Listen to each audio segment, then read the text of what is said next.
Okay, we are going to call this meeting to order.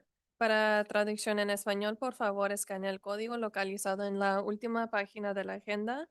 Vice Mayor, could you read us the flag salute? Sure.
Roll call, please. Councilmember Uribe, Here. Councilmember Fossey, Here. Councilmember Call, Here. Vice Mayor Pimentel, Here. Mayor Hernandez. Here. There are no agenda changes at this time. Any council member, authority, or staff who has a direct conflict of interest on any scheduled agenda item to be considered is to declare their conflict at this time.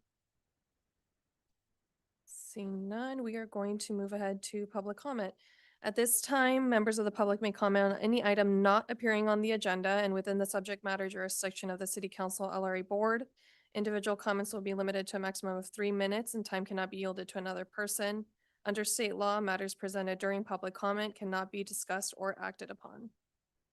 Mayor, we have Julia Hernandez.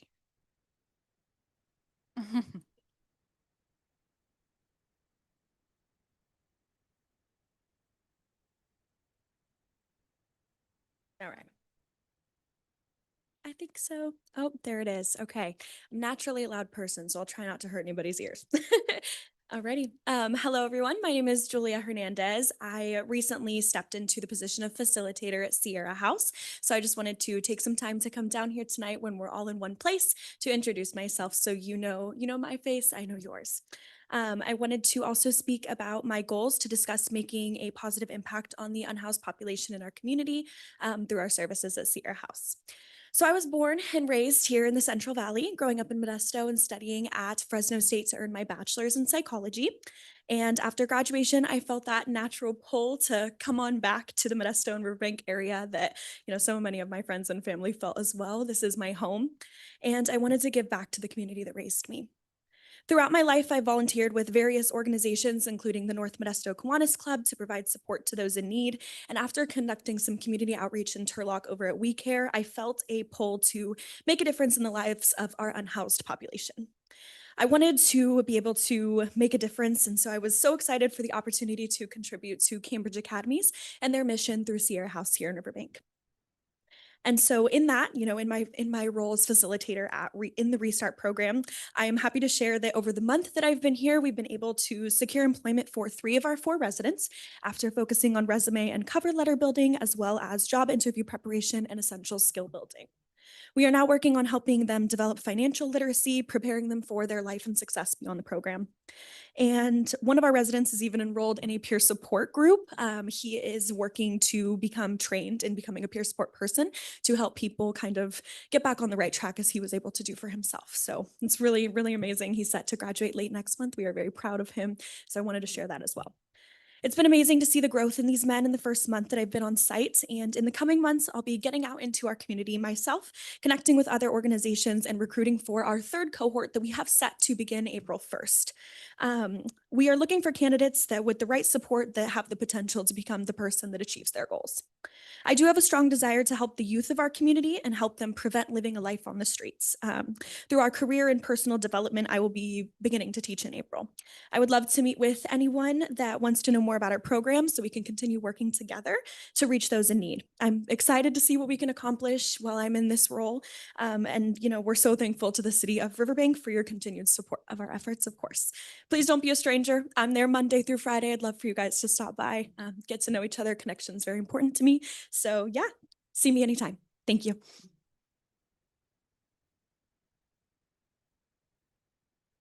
Mayor, that is all we have for general public comment in the chamber. I'm not sure if there's anyone online, but I don't see anyone. Great.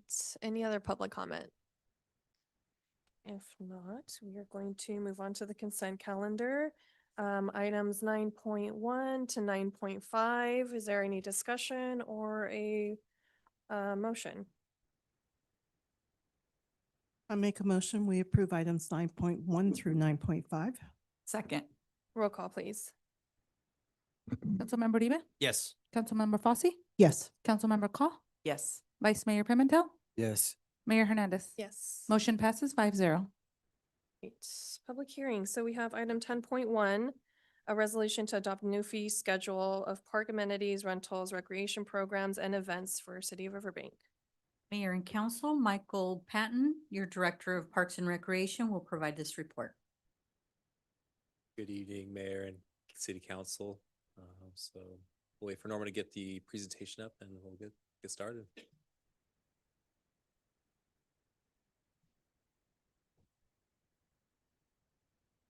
Awesome. So we as a Recreation Department are here to seek approval from the City Council to updating our fee schedule for the Parks and Recreation Department. Can I give you a little bit of background on why we're doing this? As you guys know from our last City Council meeting, the department completed a financial sustainability study that was presented to you 2 weeks ago. In this study, the consultants reviewed with staff the financials of the department. Some of the key findings is our department is doing about 16% cost recovery. The consultants shared in the last meeting that is below the state average. I do know that the national average listed by the National Recreation Park Association is 25%. So we are on the national side with different markets compared to, again, other organizations in the nation. We are a little bit more behind. So we use this information in the study and we reviewed our current fees related to the offerings of Parks and Recreation in order to find a few things. One is how we can increase our revenues, how we can reduce our expenditures, and how can we modernize our department fees, meaning how can we simplify them to where it's easier to understand for our residents, it's not confusing, convoluted, and we'll point out some examples as we go through the fee schedule, what kinds of things we're changing there.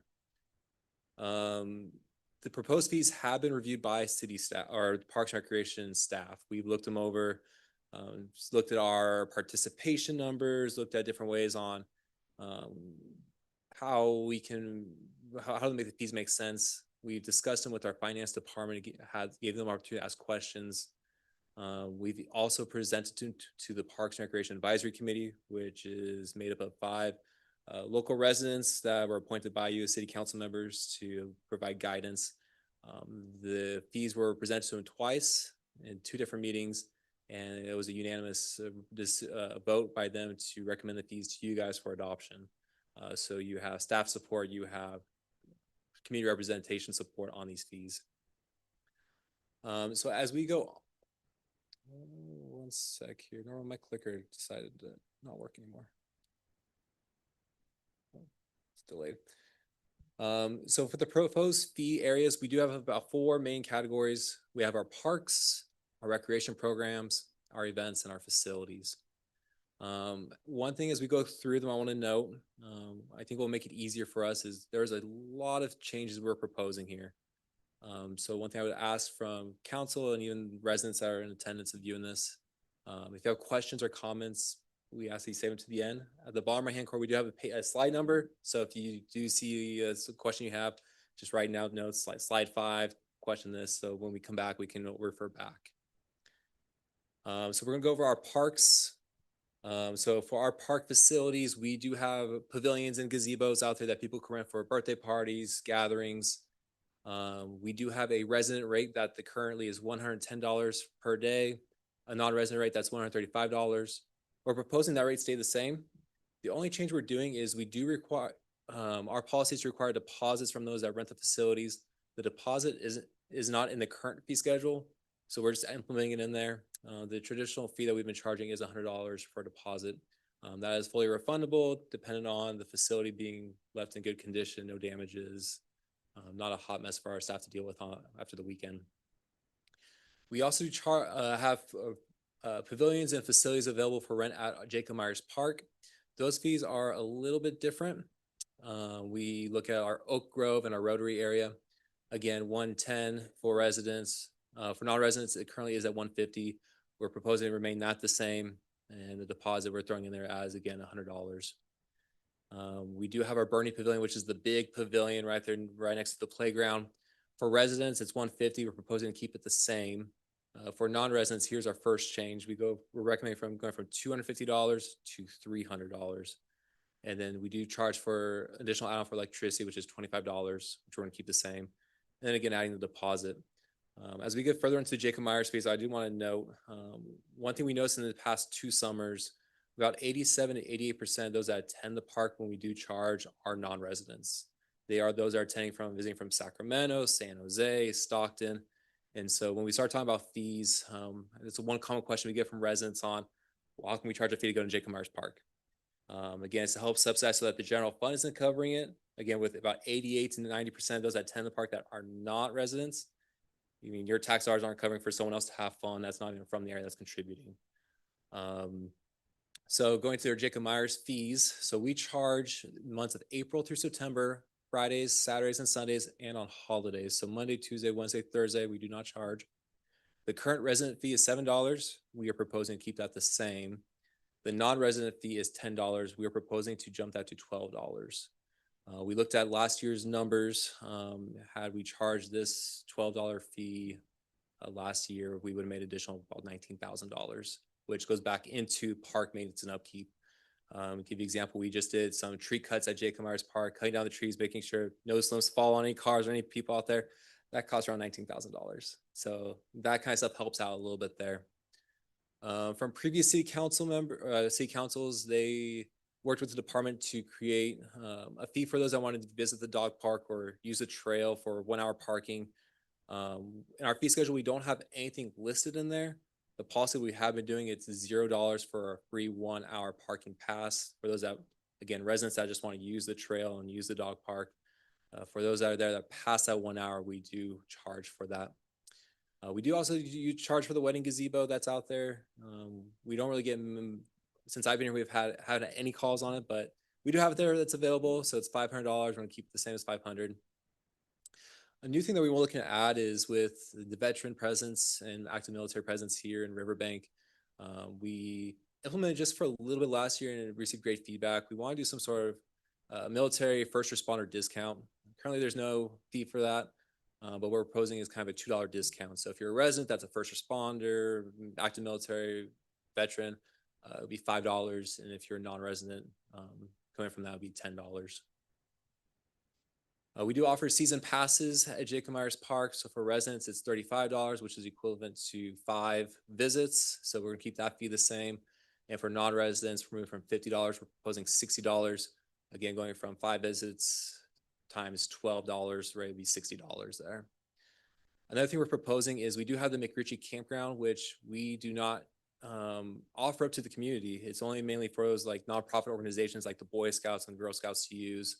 Where we are interested in looking, see if there is a want to reserve that space for big gathering gatherings as there is fire pits, picnic areas, nice shaded area, a little bit away from the river, but we just want to see if there is some sort of want there. And so we're proposing a new rate of $200 for the day use. A nonprofit organization like the Boy Scouts and Girl Scouts, they've been charged $50. We'll continue using that fee. And then a deposit of $100. We'll keep that going. Miscellaneous across our parks. So we have a bounce house permit. So if someone wants to rent our parks and they want to bring in a bounce house, there is a permit for that. We do charge $25 for that. We're proposing to keep that the same.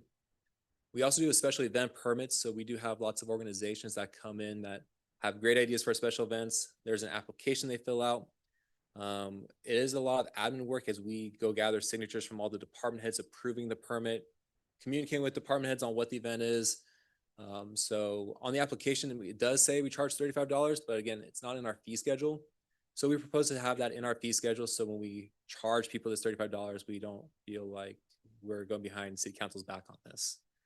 So we're seeking for that approval there. One other thing that we are seeing very frequently is we are proposing a facility rental and special event permit application late fee. So in our applications, our policies, if you submit your documentation or your application 30 days before the event, it's great. But if you do it within like after the 30 days,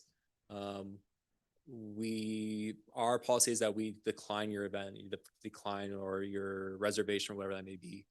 That causes a lot of heartache and heartburn on our end, where if you tell someone, hey, you didn't give us your documentation in time, so you can't have your wedding that you've been planning at this facility, there's not a lot of happy people with that. And so, but it is more burden on our staff to now we are in a scramble to try and make sure we get all the documentation. So we're proposing a late fee for those that are late that we can accommodate. We are capable of doing it, but I think there needs to be some sort of monetary compensation for our time for your lack of preparation.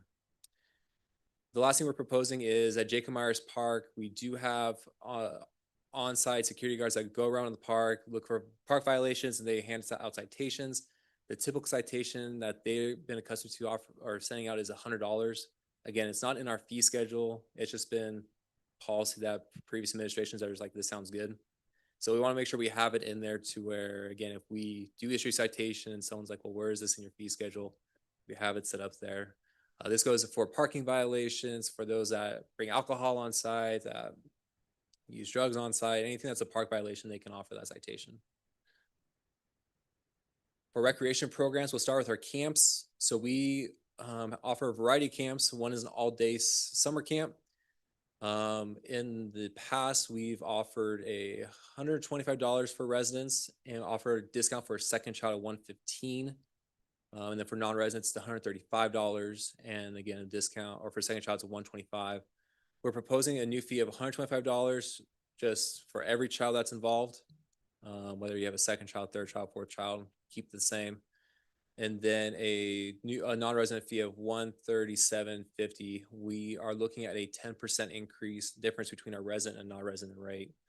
So that's why you get that weird $137.50 in there. As far as our mini camps go, we've charged $45 for resident and non-resident. We're looking at keeping the resident rate $45 and then the non-resident rate $49.50. Again, that 10% of $45. We also do offer a camp time extension. So we do, like, for example, start camps at 8 p.m. or 8 a.m. If a parent wants to drop off their kid at, say, 7:30 a.m. Because they have to go to work or something, they can pay extra $25 and they can drop that kid off early, 30 minutes before the camp each day. Looking at our staffing costs, because we have to have staff there to take in the kid and monitor them, we operate at a loss offering that. So we are proposing to increase it to $50 to where we at least break even on that offering to parents that participate. As far as classes go, we do have a Zumba Gold program, $3 drop-in. We're proposing to keep it the same. We do also have an archery program that we are looking to get start up again in March. The current fee is $30 for a 6-week session. Individual drop-in is $25 a day. We're looking at kind of flipping that a little bit. So we want to do $25 per registered class and a $30 drop-in. Zumba will keep the same with a $5 drop-in, with keep that the same. One thing we're looking to add is we do get lots of requests for new programs and new classes, and we do start them up, try and start them up here. One thing we do not want to do is continually update this and go to city council and say, hey, we have this brand new program we want to do. We don't know if it's going to be good or not. So what we want to do is get that in place where we have a range where we can charge between a minimum and a maximum. And if we decide that the program is successful, we want to bring it back. The next time we come back with the fee schedule, we'll propose that specific program. The idea for Parks and Recreation is we want to keep this schedule up to date as much as possible with the hope of coming back annually. So if we start a new program, let's say next month, come beginning of 2027, we'll come back with that new program with its own set fee schedule right there based on the feedback we get. Other recreation programs. So we do have our swim team. We do charge $135 per participant. Second child is $125.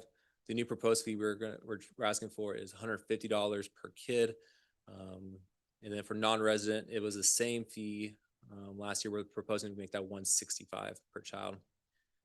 We do have staff that are certified lifeguard instructors. And so from time to time, depending on their schedules, we do have them teaching lifeguard first aid classes. We did that last year. We didn't have a set in the fee schedule. If we were to do that again, we want to set it at $250, which is a great deal. And then we do rent out our community pool. And a lot of these fees are staying the same with how our pool does it. It's a 2-hour minimum, and we charge based on the number of guests you have. And that's because that determines how many lifeguards we need to have on site. So the more people you have on site, the more lifeguards we require to have, which means more staffing costs we'll incur. And so for the girls that are residents that have 1 to 60 guests, it's $150 an hour. We're gonna keep that the same. For non-residents, it's $170. We'll keep the same. For rentals that are 61 people to 90 people, for residents, it's $170. We'll keep it. For non-residents, it's $190. We'll keep the same. For those that are 91 to 120 people attending this rental for residents, it's $190 per hour. We'll keep the same. The only little minor difference is for the non-residents. It's $200 an hour. We're proposing $210 an hour. For our pool, so we do have a pool pass, which is $30, which gets you access to the pool as many times as you want as an individual. We'll keep that the same. And then it's also for a family of 4. We had it set for $100 for a family of 4, with $20 for each added person. So if you have a family of 5, it's going to be $120. And we're supposed to keep that the same. And similar to with the new programs, we have our special events and programs and classes in the pool. We want to set up a minimum and maximum. It's where our minimum is $0 to $100. And again, if we have a awesome event that happens at the pool that is very well attended and we want to bring back again, we bring it to the new fee schedule in 2027 when we propose what we want to do then. As far as our events go, we'll go through our special events. We have our haunted hayride. Our current fee is $12. The new fee we're proposing is $15. For those that saw our event this past year, we had to close the gates within 30 minutes of opening up just based on how packed it got. And so with the high demand, we figured that we can charge a little more to offset our costs because we do pay staff to overtime to be present to drive the vehicles, and it does get costly in that sense. For those that are ages 3 to 12, we have charged $6. We propose to increase it to $10. And then for those ages 0 to 3, we don't charge for that one. For our Christmas parade, we do have a parade entry, $25. We'll keep it the same. We do have booth fees for vendors that are out there. It's usually $50. We propose to keep it the same. For our Dia de los Muertos event, again, if you guys were there for that event, that was very well attended. Because of the high demand, high attendance, we can now raise our fees, and for the vendors, it becomes more worth it because we can prove that the foot traffic's there. So for a 10 by 10 craft booth, we've charged $50. We propose $55. For a 10 by 10 food booth, again, $50. We propose $65. For a food truck, $50 to $150. The reason for the food truck being so much different is the amount of square footage they take up. Also, the required permitting that the county requires us to give as well to have the food truck there. And so that cost behind the food truck there offsets that cost. We also charge an altar fee for those that want to set up an altar. It's $25. We plan on keeping that the same. As far as our Cheese and Wine Festival, again, for those that have attended, it's been rocking the last couple of years. We'll do a presentation next city council, which I'll be gladly to report, give you guys a sneak peek. When we presented the budget, we were looking at trying to break even. We were profitable $8,500 this past year. So again, with the high demand that we're able to show, with the high attendance, we can now alter our fees to charge more since we're kind of getting that traction going in the right direction. So for a 10 by 10 retail space, the fee is $75. Currently, we propose to move to $85. And for a 10 by 20, $150 to $170. And then 10 by 30 retail, $225 to $255. For the food part of it, so 10 by 10 food, it's currently $125. We propose to go to $130. 10 by 20 was $250, go to $260. And then 10 by 30 food, $375, we proposed $390. One big change we're looking at is last time we were here, we had to outline what each sponsorship tier level was.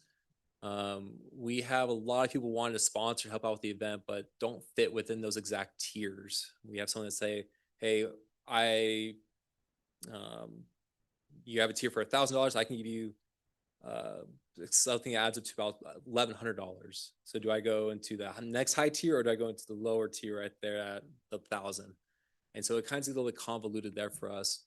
And so we propose kind of a range where it gives us the flexibility to alter sponsorships in a way that the department sees best fit. Similar to the cheese and wine programming, we do have new programs that we throw out, new ideas, new activities. Some are hits, some are duds.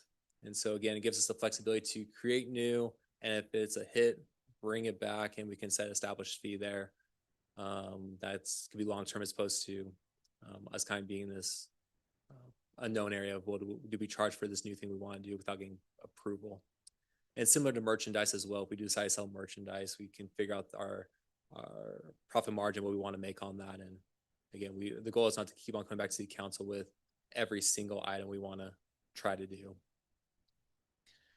Other events, we have our polar bear plunge. We've done this for the past 2 years. It's been a successful event. So again, similar to what we've been saying, if it's a good event, we'll bring it back to the fee schedule. Polar bear plunge doesn't have its own area, so we want to throw it in here for $5. That's what we've been charging. And then we have our My Little One and Me dance, which this next Saturday will be our 3rd time doing it. We charge $45 per ticket, which includes a ticket for an adult and a child. And then for additional tickets, it's $15. And then our food truck Fridays, again, that's been a success. We want to make sure it has its own area in the fee schedule. So for a 10x10 booth, it's $45. For a food truck, it's $65. And then we have a floating pumpkin patch event, which is $10 at the pool. For our facility rentals, this is where we get spicy here, get some fun in here. This is going to be an example what I mentioned before of we have very convoluted pricing for our facilities, and we're trying to simplify as best we can. So I'll start with the current fees. So for the community center, our current fee is based on depending on what you're doing. So if you're a resident, it's $1,700 for the entire day. For a non-resident, it's $2,000. But if you're a nonprofit, it's $600. But if you're doing a memorial service, it's $400. We also have in there for like a meeting rate too. If it's $50 an hour if you want to do meetings. And so we try to talk with people about what are you doing? It's a lot of questions to figure out, okay, what's the true price point for you? And when we're trying to get that information out to residents or people that want to use a facility, it's a lot of information to go through that makes sense. And so we propose to kind of make that very simple. So we propose a residential rate, which is $150 per hour. And for a non-resident rate, it's $200 per hour. We saw 2 issues with that. One is we're able to cut our expenditures a little bit. So for our all-day rentals, we do have staff on site all day, which if someone's there for a half day, obviously we don't spend that much, but if we have an all-day rental, we actually start losing money. So this per hour covers us to where we charge for when they're using the facility. We start making money on that side. The other thing too is we get a lot of questions on people want to use our facilities, but they don't want to pay $1,700 for a half-day event. So with this, it kind of makes it more accessible to where if someone wants to use a half day at the community center, we have that available now where they can pay by the hour. With that said, we'll be limiting the service group rate. So we won't be offering a rate for nonprofits and or memorial services. The idea behind that is with last year, City Council approving a fee waiver application for nonprofits. We've had multiple nonprofits apply. I think all but one have been approved. The one that did not get approved was they want to do a private event, nothing for public benefit. So that's available to nonprofits that want to use our facilities since we have that mechanism there. We also do have amenities at the community center that people can rent. The stage is $200, we'll keep the same. Sound system, $100, we'll keep the same. We also have a microphone that people can rent. We threw in $50 for the microphone. We have a podium, which is not on the fee schedule, but we charge $25 for the day use. And then for those that serve alcohol on site, our policies that we require security on site, and we contract out with Untitled Security usually for that. We use the cost to pass along to the renter. So it's an additional cost on top of their fee. Right now, Untitled is charging us $38 an hour to have a guard on site. So it's a pass on the cost to the renter that will get Untitled out there for their event. For Scout Hall, currently we charge $35 for the day for the residents, $400 for non-residents. We're looking to break that up, turn that to a per hour rate. So $75 per hour, and then $100 per hour for non-residents. We'll keep the deposit the same, and then again, we'll have the security rate there. Teen Center in the current schedule, we have it available for rentals. We don't do it that way because we do have some valuables in there, computers, games that we don't want damaged, misused, stolen. However, in case something does come up, we figured no issue of keeping it in there. In case something does come up, that's worth exploring. The only addition that we have there is a deposit there. We do have our gym rentals. We do have a partnership with the Riverbank Unified School District to use the Cardozo gym. We do have groups that use the facility every day of the week, usually for volleyball programs, adult basketball, mainly adult basketball. We look at, they pay about $50 a day, and that's usually about 4 hours use. We start looking at that is a loss of city money, as we do have a staff member on site that's costing us around $20 an hour. One thing we started noticing is we do have groups that are open to the public, so anyone can come participate. We also have groups that are closed off to the public, meaning they just have their friends come together and they play basketball without having that access. And so we're proposing a change in that dynamic to where if we're using taxpayer dollars to subsidize, it should be available to the public. And so we're going to change the use to public use and private use. If your program that you're offering is available to the public, you're not going to turn it any way unless you hit capacity or if there's violation of city rules. We propose a $15 per hour fee. And that's kind of in line with what the current renters are paying. For private use, for those that are using the facility for their own friends groups to go play at the facility, and we are proposing $100 per hour, which is our cost recovery to operate the facility with the utilities, with staffing, and also a little bit of profit there, as again, it's closed off to the public. We do require a deposit of $250, and then for those that want to use a scoreboard, it's $50. For the sports complex, the current fee is $25 an hour. We plan on keeping that the same. We plan on increasing the deposit here from $250 to $300. For those that use the facility, oftentimes there's trash left behind. It's just a big field to where it's hard to really clean everything up all at once. And so you have to propose to increase that to, again, if we have to withhold deposit money, we're able to do that. Staffing, we do charge for a staff member specifically to be on site for that. The past fee schedule is $20 an hour. However, with minimum wage increases, our costs go up a little bit. So we're proposing $22 per hour. Lights per field is $30 per hour. We propose $35 per hour. Scoreboard rental will keep the same, and then a snack bar rental will keep the same. I believe this is our last slide here. So we have the Castleberg Park ball diamonds. We do charge for that. We do field use, $30 per hour. We wanted to clarify it a little bit, make it more clear. We are proposing $30 per hour per field, as $30 does not encapsulate both the two fields that are out there. We currently do not charge a deposit, or it's not in the fee schedule, so we want to put it in there. The lights are saying they're not in the fee schedule, but we want to include it in there of $35 per hour per field. I think in the schedule it either has it for both fields. We want to kind of identify it's per field. Site monitor, it's $20 an hour. But again, with the minimum wage increases, we want to bring it up to $22 an hour. One request we've gotten from our local baseball group is to drag the field. Again, with our staffing time, with full-timers and machinery and equipment, we've estimated it's about $75 per field to do. And then concession stand, to kind of tie it in with this to what we're doing at the sports complex, $200 a day. We figured it would be the same charge, $200 per day at the Castleberg. And then last, we have the Zorrillo Park tennis courts. We do have a key to the tennis court. We do lock it up. And so we do charge $5 for that key. We'll add that to the fee schedule. And then if we do want to go down the course of having our courts rentable for the public, as we do have pickleballers that like to be on the courts on the weekends and use all the courts. If someone wants to rent, reserve a spot so that way they can play with their friends and family and not be overtaken by pickleballers, they can do that as well. And we're proposing $10 per hour per court. So that was a mouthful, a lot of changes that we're proposing. And so I'm available for questions if council and the public have any. Thank you. I will bring it to council first. Are there any questions or comments? Okay, so I'll go first, see if I got my notes correct. So slide 5, Michael. You're making me go back a long way here.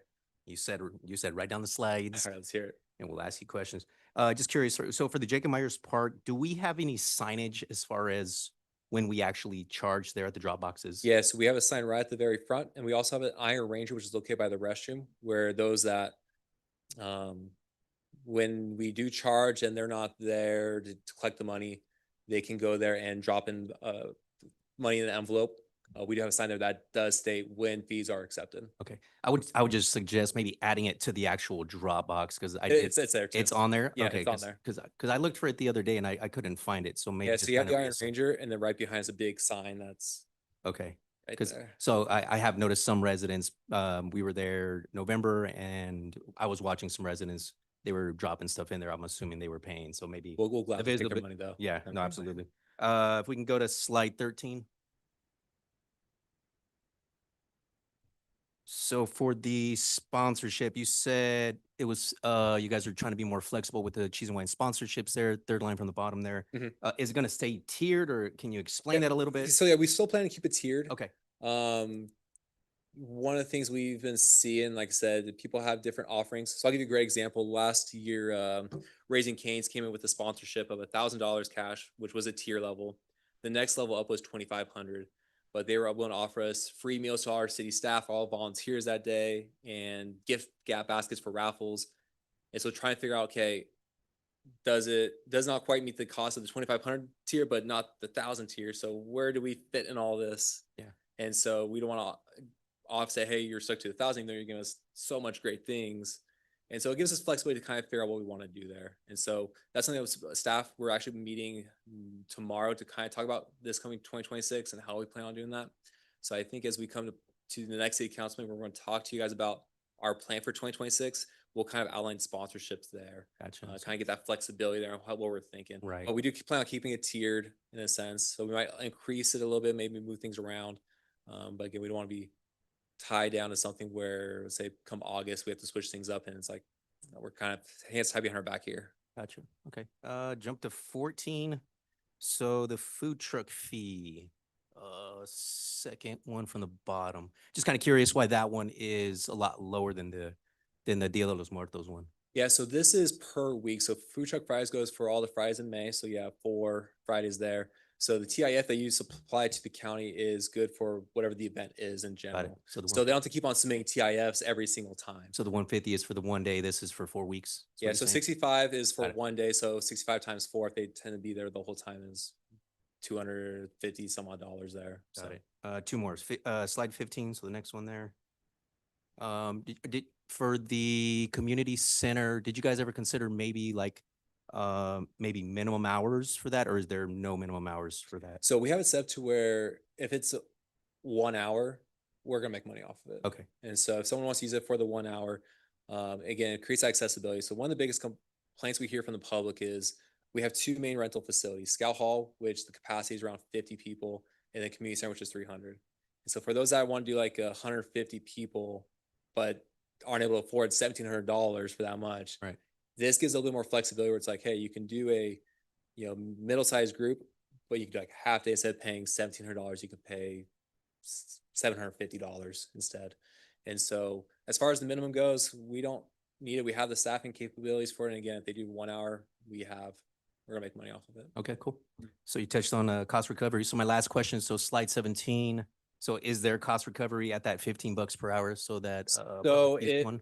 So it's not, the city will still be subsidizing it. Okay. I think we looked at our current renters, it's maybe additional $10 a month.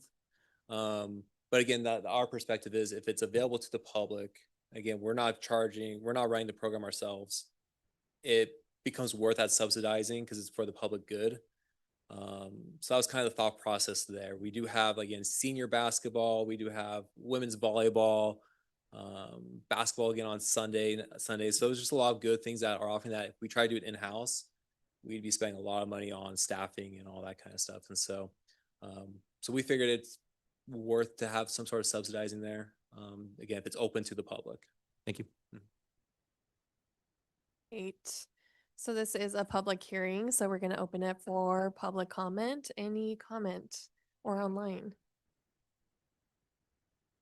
Mayor, we did not receive any comment cards or written public comment, and I do not see anyone on Zoom wishing to speak on this item. Were you gonna add May, something? yeah, may I say one thing though? I see that so the Parks and Recreation Department, I do want to make a note of this real quick. So what we have here is what the fee schedule will be. So we did not include items that are being crossed out, that are not being taken into consideration or that have been going on that we are planning on eliminating. So one of the comments that I've received today and kind of be transparent with the city council is at Jacob Myers Park, we do get, one of the fees that we do offer is if you have a handicap placard, there is no charge to enter the park. We are proposing to eliminate that they are taking a parking space at the park and they're using the amenities that we do charge them the rate that we charge everyone else. So that is one other change that's not listed here as we were planning on taking that out. And no public comment. I will close the public hearing and bring it back to council. Is there any more comments or questions? Any motion? I'll make a motion to approve item 10.1. I second. Roll call, please. Councilmember Uribe? Yes. Councilmember Fosse? Yes. Councilmember Call? Yes. Vice Mayor Pimentel? Yes. Mayor Hernandez? Yes. Motion passes 5-0. Thank you. Item 11.1. We have a presentation by Chief Ridenour on current staffing allocations and a 5-year plan for Riverbank Police Services, and to consider a resolution authorizing the reallocation of one community resource deputy position to a patrol deputy position. As stated in the title of the item, Chief Ridenour will provide this presentation. Good evening, Mayor and Council. So tonight we're going to talk about, the staffing of Riverbank Police Services as it sits today, and then the future moving forward. So in summary, the three items I'm going to cover tonight is going to be the proposed recommend, the reallocation of our currently requested additional CRD to patrol operations. And then I'm going to talk about the future staffing recommendation coming forward at budget year, and then also provide you with a 5-year staffing plan. So this is a organizational chart for our sworn personnel at Riverbank Police Services. So on both sides of the slide here, you have our patrol on our A squad and a B squad, and that represents the first half of the week, which is staffed Sunday, Monday, Tuesday, every other Wednesday, and the second half of the week, which is Thursday, Friday, Saturday, and every other Wednesday. Those are all 12-hour shifts, and that's how we maintain coverage 24/7 for patrol. When you call 911, that we have someone to respond. So then when you look below those areas, they mirror on both sides. Our patrol deputies, we have 2 day shift deputies, a swing shift deputy, and 2 graveyard deputies. We do have in our contract that we always will have at least 2 deputies on to answer calls for service at all times. So there's backfill behind those if someone's out for vacation, training, sick, whatever it may be. The swing shift position, however, is not backfilled, and that's why I have it in gray there. So that is a spot that is filled occasionally, and we'll get into later slides how often that is and is not filled and why that is the way it is covered. So again, I mentioned those are 12-hour shifts. Our day shift operations are from 7 a.m. to 7 p.m. Swing shift is 3 p.m. to 3 a.m. and graveyard is 7 p.m. to 7 a.m. Now down the middle is our administrative division. You guys all know Sergeant Hickman, who runs that portion of it. This is typically our guys that are working those business hours at Monday through Friday, generally hours. So we have 3 detectives, we have 3 traffic deputies. Of course, we have 1 community deputy now and 1 more that has been requested. And that shows you where that vacancy at is highlighted there in the blue color. And then our school resource officer. So with all of our positions, we're currently allocated 23 sworn positions. And that provides us a ratio of 0.88 per 1,000 residents with a current population of roughly 26,000 residents in Riverbank. So our first recommendation tonight is going to be reallocate the already requested CRD position to patrol. This will ensure that we have 3 and sometimes 4 deputies available for calls for service during our peak hours during outside of our normal business hours. So right now, I kind of remind everybody what the community resource deputy position is. is one of our very important positions because they focus on those quality of life issues, things that they have a little more time where they're not handling calls for service per se. They don't have a caseload per se, but they have time to focus on the issues around our community, whether it's a neighborhood watch program going on, maybe it's blight, maybe it's graffiti, working with our in-house folks. So we made this request for an additional deputy because it was very successful back in beginning of 2024, around March, with a 2 to 3 year recruitment time from the sheriff's office to hire, train, and get us a deputy down the road. So right now we're sitting almost 2 years in that position. So I'll kind of get in the reason why that position was requested back in 2024. So in 2024, beginning of that, we were under the Supreme Court ruling that basically said, the Ninth Circuit said that when you have an unhoused person that was in public areas, whether it's a park that's enforced by community guidelines, rules, the park must be closed at night, you are not allowed to move trespass violations. You couldn't enforce a trespass violation unless you had a bed to move somebody who had low barriers. So obviously the county struggled across the state, actually, right? You saw we had encampments going up and down our highways throughout the communities. So our CRD often find themselves spending almost all their time engaging our homeless folks or in-house folks. I remember I was going out there daily when we had all our folks that were living in our parks and engaging those folks and getting the resources they needed. And it was very labor intensive, but it didn't allow our CRD to focus on other issues in our community. So that's why we requested that additional position back in March of 2024. So moving forward, the U.S. Supreme Court heard the case and they decided that this was, you could go back to enforcing trespass again, right? They basically said it wasn't legal to not enforce, for unhoused folks to take over public spaces and not be able to enforce trespass violations simply because you didn't have a place to put them, right? They made it a crime again to be trespassing in parks after hours, making encampments no longer public access areas. So when that changed, it immediately empowered all of our sworn staff in Riverbank and across the state to enforce trespass violations. So that freed up our community resource deputy to now focus on other issues in our community besides just the unhoused folks. And now you see that they still do with a lot of their time with their unhoused folks. They know them all. They still connect them with resources the same they were before. But now there's this understanding that, hey, you can't just camp in this park all day long, right? It's open for all of our residents, not just a particular group. And I think we have a pretty good relationship with those folks now, especially with the Sierra House. We have a great working relationship with them and Julia, and so we have good plans in place for that. So that kind of brings me back to why we want to reallocate this position. So right now, again, to go back to patrol, we have those 2 squads I spoke about earlier, outlining their shifts again on this slide. And I show how the swing shift position is often not filled. And a reminder that we do have that required 2 deputies staffed at all times. This kind of shows you our calls for service going back to 2020 to 2025. Our city has grown and continues to grow. And our daily swell of population that comes into our communities to shop at our shopping centers also increases. I don't have a good way to measure that, but we do see the increase of population coming from outside Riverbank to come use our shopping centers. And plus you have the traffic as we're located in a major thoroughfare from up in the mountains, coming through. So we see a lot of traffic through our community. So our folks are staying very busy throughout the day with calls for service. So we averaged right around 11,000, 10,500 calls for service for the first 4 years there. And then in 2024 and 25, we see a spike. And now we're closer to 12,500, creeping up to 13,000 calls for service in the year. So we're increasing in our workload as we move forward with the growth. And that kind of corresponds with how we've been growing and the new stuff that's occurring in our community. So this slide, there's a lot going on here, but this is regarding retail theft. So there's 2 columns. On the far left is a chart that kind of shows you the number of incidents of theft that's reported to Riverbank Police Services. On the right is the reported loss of goods from those incidents.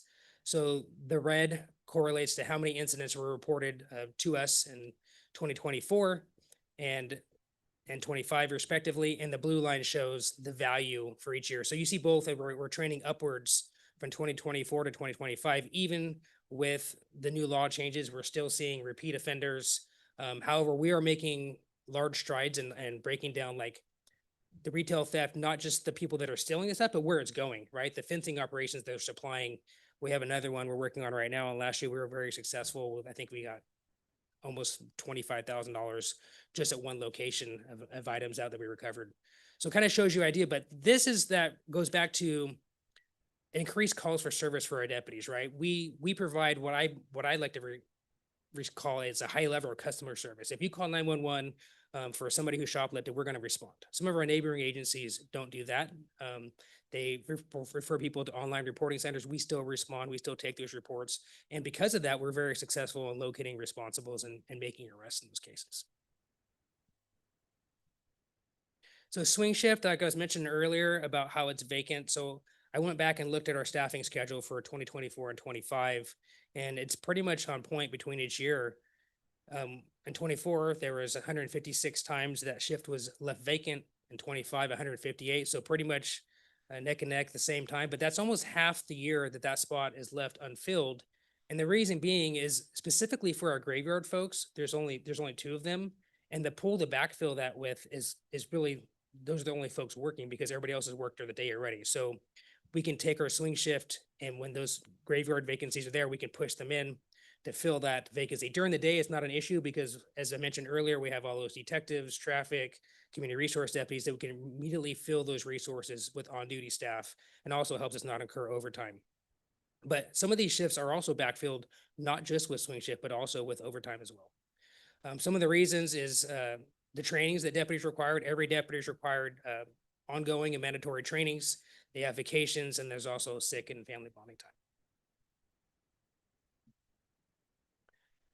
So I want to talk about our response time. This kind of helps show a picture of the difference between what I'm going to talk about is our normal business hours, where we have all that additional staff that's working that Monday through Friday, when we have all of our detectives, our traffic folks are here, our community deputies here, the school resource deputies here. We average about 3.6 minute average response time during those hours. And our calls for service and activity is generally busier during this time of the day, right? That's when people are shopping in our shopping centers heavily, right? That's when people are commuting through our communities. That's when businesses are open and we can do follow-up through our investigations. So it does correspond with the amount of staff working those hours. Makes sense that they're working during those hours just because that's normal business hours people operate for follow-up and schools. And then you also got to remember, like I mentioned earlier, we generally have 8 to 10 deputies working any given time, Monday through Friday, 8 to 5. When you look at the non-business hours, which is anything that's after 5 p.m., Monday through Friday, and then all day Saturday and Sunday, we have a 60% increase in response time. Now we're averaging 5.7 minutes to respond to a call. And typically there's only 2 deputies available because that swing shift's not there. That's further reduced when either we make an arrest or we transport somebody to the hospital, or maybe it's behavioral health. That deputy is now out of the community, or there's another incident that may be just outside of city limits that we're assisting with that could have no deputies in the city during those time periods. This chart shows the difference between business and non-business hours, just showing that difference. And it kind of also shows you per month over the last year, how the calls for service and the response times do fluctuate based upon a variety of reasons, right? It could be weather related, people are staying more indoors or outdoors, or people taking advantage of the fog, more thefts are increasing. But it does show that consistently our response times are always longer in that non-business hours, just because we have less staff working. So if we were to reallocate that community deputy position, this kind of shows you where that moves. It goes from that center column at the bottom where they would be, and we put them on that B squad. Again, the B squad is the later half of the week, the Thursday, Friday, Saturday, from that 3 p.m. to 3 a.m. shift. So that would, at times during those busy peak hours, we would generally have 4 deputies on to handle calls for service. Granted, the swing shift still may be used to cover a graveyard shift. That would allow us to have 3. We would never we would never go down to 0 swing shifts at this point. We would always have it mandatory filled at 1. And that's simply done by staffing to make sure we allocate it that way. Our staffing ratio wouldn't change because it's still 23 total sworn staff. We're not changing that. We're just moving it from the community deputy position over to a patrol swing shift position.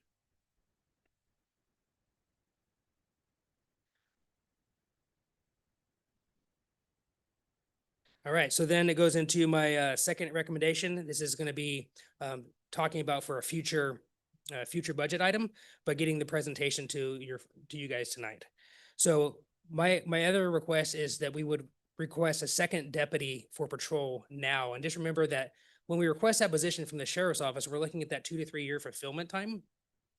But we also gotta be looking forward, right? So if we ordered it now, we're talking 2028, 29 before we actually see that deputy actually come out to us. This would be an increase in funding, right? Because this would be a new position to the city of Riverbank, and that roughly is 160,000 per year, which covers all the benefits and roll-ups that come with that employee cost as well. If we were to approve this deputy, it would bring us up to 24 sworn staff, right, for a 26,000 residents, which increased our ratio to 0.92 deputies per 1,000 residents. And this kind of shows you where we put that second spot, which we would move it to the A squad. So now you would have those 2 swing shifts on both the A squad and B squad. And this staffing model that we're showing here is very similar to what we run in the city of Patterson, which is a city that's much like size to us and call volume. So it's very similar to how they run operations as well. So this is not something that's totally abnormal. It just makes sense to have somebody that's working. So when someone calls 911 or calls for help, that we have somebody to respond to you in those after hours. So quickly, we have a 5-year staffing plan here, but just be mindful, kind of like when I spoke earlier about we requested a community resource deputy, that was what was needed at that time. So this is kind of like looking at today based upon current legislation, current trends, looking at future growth of our city is what the wish list would be to add deputies in there. So obviously the first request was the one I just requested, which is that had that additional deputy. Hopefully we can consider that at fiscal or at budget year. And then going forward would be bringing back that community deputy, additional deputy, because I still think that's an important item for our community. And then after that would be increasing another traffic deputy. As it is now, we do have 3 traffic deputies for the city of Riverbank, which is fairly good for a city of our size. But it's one of those things where I talk about you can't always just go by just the size or a certain ratio, right? We see a lot of traffic in the city of Riverbank. Oakdale's a community that's roughly populated similar to us, but we have much more traffic, believe it or not, coming through our 2 thoroughfares than they do, and we see a lot more traffic incidents than they do. And then going beyond that, we're looking at detectives, and the reason I put detectives in there, again, I'm looking so far out. You're talking about filling these in 2031, 32. I can only believe that technology continues to be the future. And with technology, yes, it does help us, but it takes a lot of people, investigators, to track that information and make arrest. So hopefully that's the idea. But any positions that we request down the road, my recommendation, we request a deputy from the sheriff's office. And then as it gets closer, we can decide that, hey, we want that to be a community deputy, we want to be the traffic deputy. We can choose as it's closer to that time period because we need to be working in the moment, right? Being fluid and reactive to what's going on in our community. And generally the benchmark for a city of our size is that one sworn deputy per 1,000 residents, right? So today we're sitting at 26,000 people. So you would roughly want 26 sworn staff. Again, being mindful, that's not like a hard set number, but that's a general idea to keep you a balance of idea, especially for a city our size. It makes sense. The further you grow, you start scaling that back. And you also got to look at, what is our training numbers doing? Are we going up in calls for service? Are we staying stagnant? Are we seeing an increase? What does legislation change? So there's a lot more to that, but currently speaking, I think that's a good way to staff our community. And that was, I went quickly through everything, so I'm sure there'll be questions and we can go back and revisit items. Thank you so much. Yes, that was great. Is there any comments or questions right now from council? If we were to move the CRD position requisite to a patrol deputy, how quickly would that position get filled at that point? So I did call the main sheriff's office today to kind of find out where we're at in that 2 to 3 wait period. We are sitting at number 1 at the list right now. We do have a large meeting tomorrow, so hopefully after getting through tonight's decision and figure out how we're going to allocate that I can get that position recruited and hopefully get it filled in the near future. We do have 10 people coming out of the police academy. Granted, even though they come out, they have about 3 months of training before they hit the streets. But hopefully they have it filled in the near future. Our shift change is at into April, and typically that's when we see a new position. It's just a good timing to transition someone in. So it could be as soon as April. And then I know there may be concerns with the community resource deputy requisite going away. And so I kind of wanted you to talk about the care team a little bit and the access that we have in Riverbank to the care team from the sheriff's department, because they can kind of help with some of that outreach that previously in 2024 that the CRD was doing. Yeah, so we're not getting rid of a CRD, right? So we're keeping the same CRD that we have today, right? We're just not adding an additional one as their recommendation. But the county care team is the team that does, we work very closely with them, like hand in hand. The point in time count coming up pretty soon. We're already working with them to tell, hey, these are where our in-house folks are at, different locations, but they have all the tools and resources from the county to provide people with the documents they need, the housing, training, all those things. So we work very closely with them, and we do tell them where our unhoused people are located, and they regularly come out. We have them set at least once or twice a month that they come out and engage those folks. So nothing would change there. So that same engagement would continue. It's just we wouldn't bring, the recommendation is not to bring an additional CRD because we can basically use the resources we have available. Any other questions? I just want to comment, I'm really happy to see the presentation and the response times. And I also just want to note, as I'm driving around in the community, I do see sheriffs.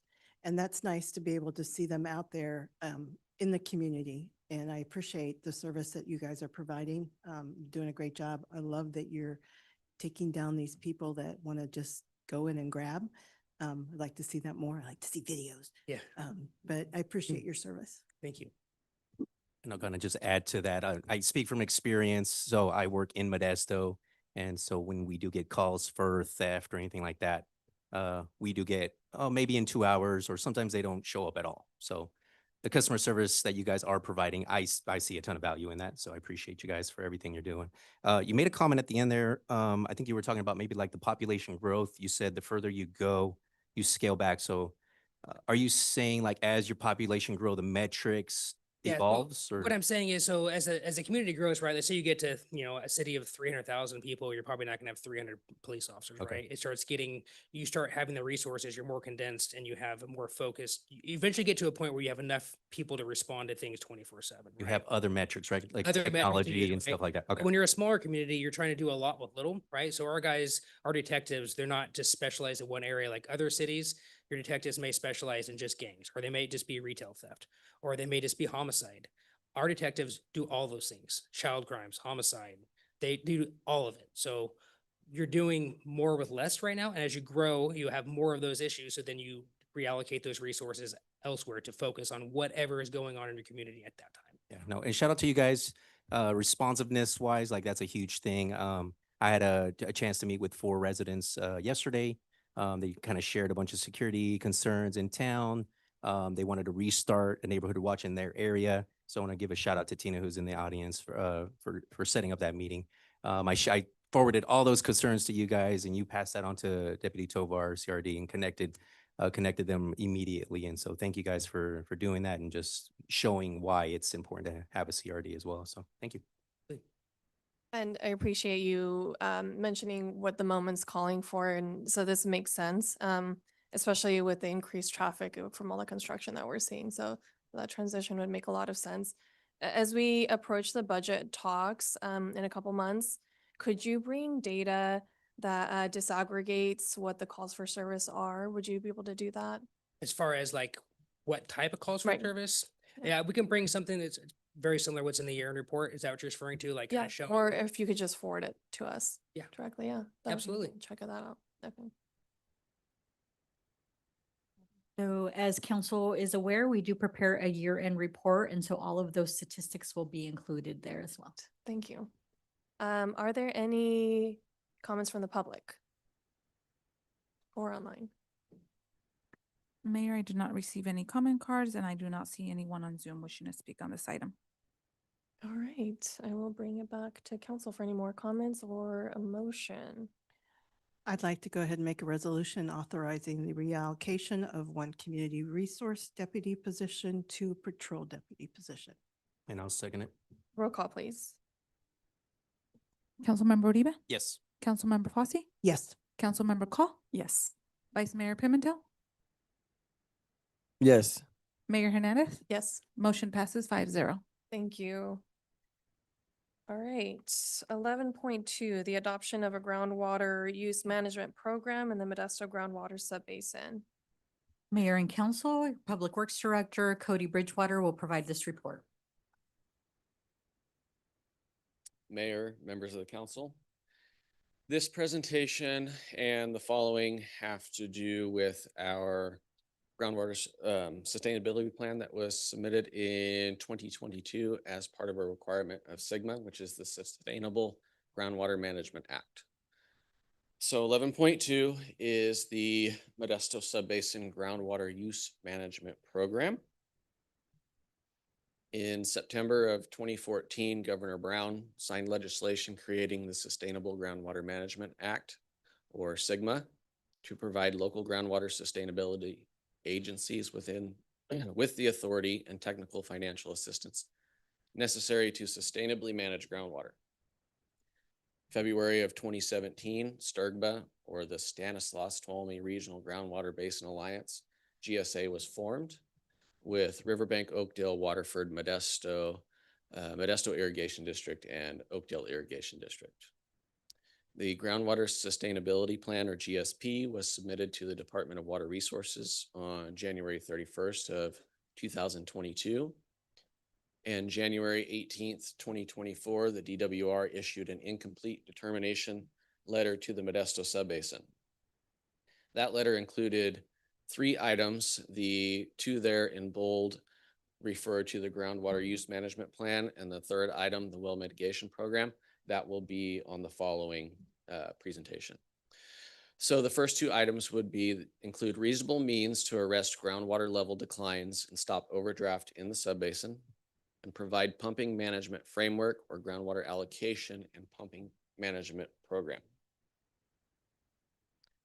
So the Modesto groundwater subbasin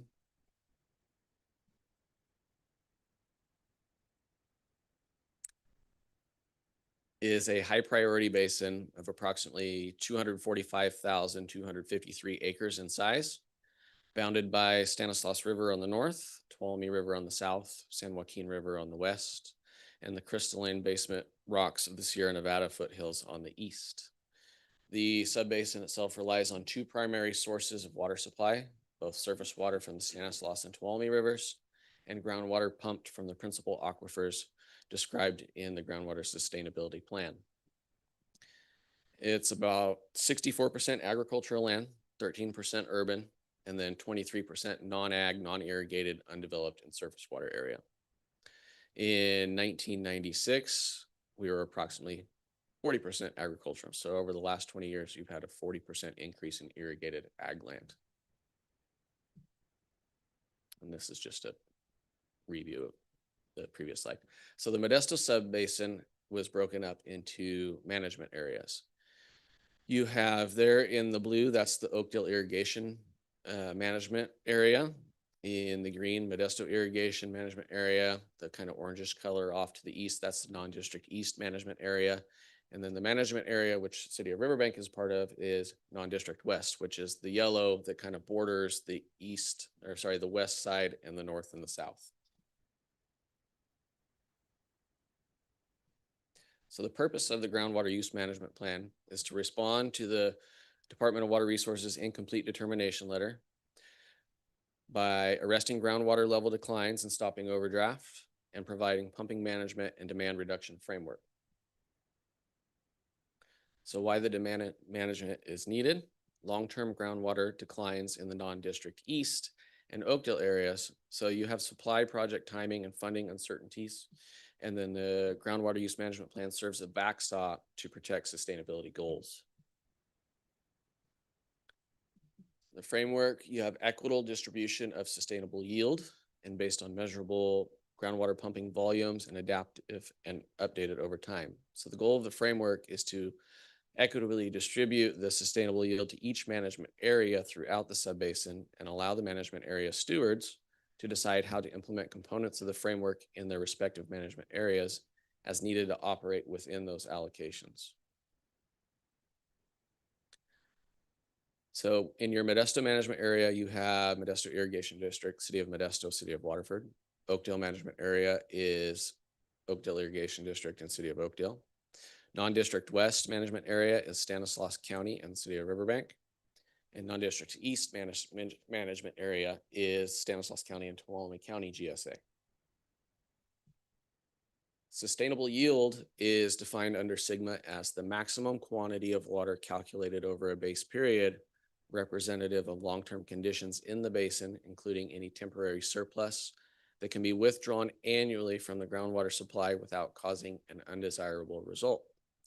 So the calculated sustainable yield for the Modesto Subbasin is 267,000 acre feet per year. And that was based on long-term modeling.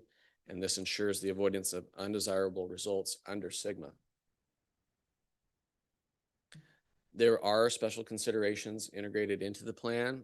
So these developed water supplies credited to importing entities and de minimis water users that use less than 2 acre feet per year are exempt from reductions.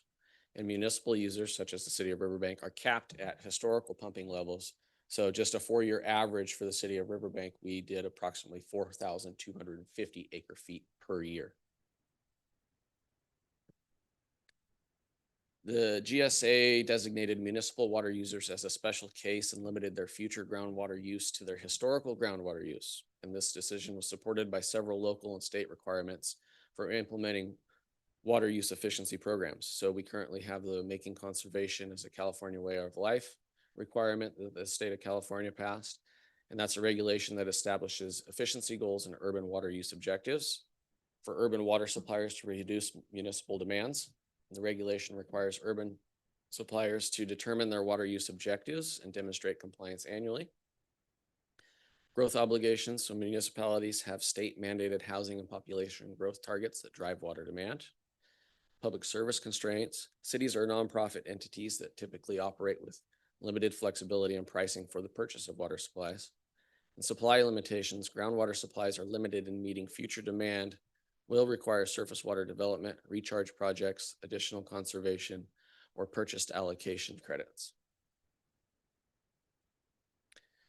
So the groundwater use management plan lays out the allocations as follows. I'm going to focus on the non-district west, being that that's what the city is a part of. So our total allocation is 11,500 acre feet of water per year. Our total historical pumping in non-district west is 15,100. So we are expected to reduce by 3,600 acre feet. Now that's both the city and the county as well. That's not just a responsibility of the city, that's of the management area in whole. We are looking for an average basin-wide reduction of approximately 16%, with the largest reductions coming from the non-district east area. And the Oakdale management area benefits from developed surface water supplies, providing an excess allocation of 22,700 acre feet per year. So OID has offered this excess spread among the management areas for the 2027 through 2031 water years at no cost to the management areas. So then the adjusted groundwater allocations, Riverbank moves from the base allocation of 11,500, and OID is providing us an additional 1,900 acre feet per year for the non-district west management area, which equates to a total of 13,400 acre feet per year for our management area. So you would see overall we have an 11% reduction in lieu of the 26%. So local implementation by management area stewards, these allocations will be distributed by January 31 of 2027, and annual monitoring and SGMA reporting will be required. Non-compliance with these criteria may trigger other additional management strategies. And should groundwater data and parameters such as groundwater levels indicate that a particular management area is not achieving their sustainable management objectives, then management area stewards will develop a management area action plan for STRGBA GSA approval. So with the response levels, we are going to implement the groundwater use management plan. And then the stewards of the management areas develop and implement the management area action plan if those allocations are not met. And that's presented to the GSA for approval. If they're unable to comply, then the GSA develops and implements an action plan of their own for the management area. Cody, since you don't have slide numbers, can we ask you questions now? Sure, go ahead. Okay, can you go back 2 slides? Right there. So you said there was going to be some fees from the state. So are we talking about that? Is it the 55 per pumped acre foot of water? So does that apply to the 1,900 difference that we have to make up for? I'm not familiar with the fees that you're, So state Different fees, so I don't know if this is part of the well mitigation or if this is part of the state fees for this. So I've been going back and forth with both of these. And I was watching the county, so they implemented theirs today as well. And they stated that the state fees were going to be 300 per well and up to $55 per pumped acre foot of water. So I was just kind of curious if that's what you were referring to. If we didn't meet those new base allocations, if we were going to be fined for that difference. I apologize. I'm not familiar with those numbers, so I Okay. can look that up and get back. to you. Okay, appreciate it. And could you go back? I think it was, go back one more. Nope, one more. Okay. So I lost the slide. You can continue. Uh.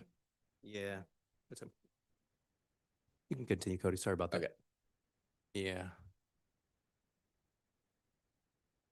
So the management area action plan development process. Step one would be the GSA identifies the need and parameters for an action plan in one or multiple management areas based on monitoring data and or exceedance of the management area allocation according to the groundwater use management plan.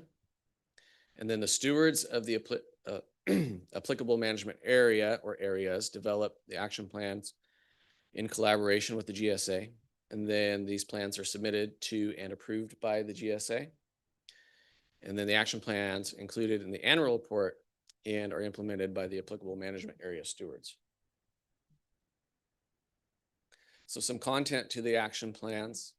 We would need to determine a response level. So the GSA will identify conditions and determine appropriate allocations and restrictions. And they will notify stewards of response level and the need for an action plan. In the preparation of the action plan, you would set achievable goals for implementation, identify and document corrective actions, submit to the GSA for approval, and coordinate with GSA means and objectives. And you would develop a plan to collect and evaluate groundwater level data and provide implementation approach and schedule of proposed actions and meet reporting requirements submitted to and approved by the GSA. To aid the management area stewards with adaptively managing their areas, the following is a list of some potential strategies that may be employed to help reduce groundwater use and support achieving the subbasin interim milestones and ultimately groundwater basin sustainability. So you would have implementation of voluntary or mandatory conservation measures such as land repurposing to enhance groundwater recharge, habitat restoration, or cleaner energy incentives such as solar fields, replacing high water use crops with low water use crops, fallowing, groundwater extraction fees, increased groundwater use reporting requirements, prioritization of implementation of supplemental projects, incentivization of surface water deliveries, recycled water use, or in lieu recharge, pumping restrictions in areas where minimum thresholds have been exceeded, flow monitoring on extraction wells, and then the implementation schedule for the plan itself. 2027, we would arrest overdraft and groundwater level decline. Hopefully by 2032, achieve minimum thresholds. 2037, raise groundwater levels to halfway between minimum thresholds and measurable objectives. And by 2042, reach measurable objectives. So a little bit of information regarding non-district east management area. They will begin the groundwater use management plan phase 1 implementation period in the phase 2 response level. Therefore, will require preparation of a management area action plan by November 1 of this year for the Sturgba GSA to approve and initiate reductions in groundwater use. Following implementation of the groundwater use management plan and the non-district east action plan on January 31, 2027, reductions in groundwater extractions will ramp up in 5-year increments as necessary to arrest overdraft and raise groundwater levels to the measurable objectives identified in the GSP. So for non-district east management area, between 2027 and 2030, They're expected to have a 34% reduction in overall groundwater pumping between 2030 and 2035, 60% or 67% reduction, and by 2040, 100% reduction. So a total of their 58,000 reduction that their acre feet per year that they're required to reduce, they have a target goal of 2040 for that 58,000 acre feet reduction. That's not total pumping, that's just their allocation that they have to reduce by. So some key takeaways: the groundwater use management plan is required for SGMA compliance, and it provides structured, equitable demand management, and the program adapts as projects and conditions change within the subbasin itself. So staff recommends that City Council adopt the resolution authorizing collaboration with the Stanislaus and Tuolumne Rivers Groundwater Basin Association, Groundwater Sustainability Agency, its member agencies, consultants, stakeholders, and the County of Tuolumne GSA to take such actions as may reasonably necessary to: 1, approve and implement the groundwater use management program for the Modesto Subbasin to ensure long-term groundwater sustainability, and 2, develop action plans which ensure the demand management actions identified in the groundwater use management plan are under implementation beginning January 31, 2027. And the adoption of the groundwater use management plan fulfills commitments made in prior council actions and advances compliance with the Sustainable Groundwater Management Act, or SGMA. And I would be happy to answer any questions that you may have. Thank you. Does the council have any questions or comments right now? So I think it's important that you kind of gave us the download a few months back on Sturgba, because we knew that it was leading to today's decision. Could you just to place that a little bit more? You mentioned at maybe one of the first slides that the subbasin is 64% ag and 20% urban. How many people does the urban, and do you know about how many each represent each body? Unfortunately, no, I do not. I mean, it's urban is city of Riverbank essentially, and then agriculture, individual farmers. Yeah, it would be, urban would be City of Riverbank, City of Modesto, City of Waterford, City of Oakdale. Okay.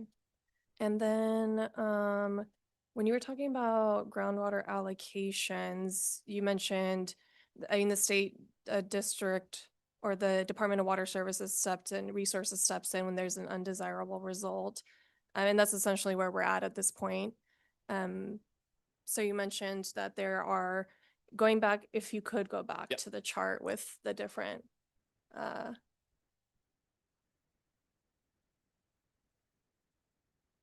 yes.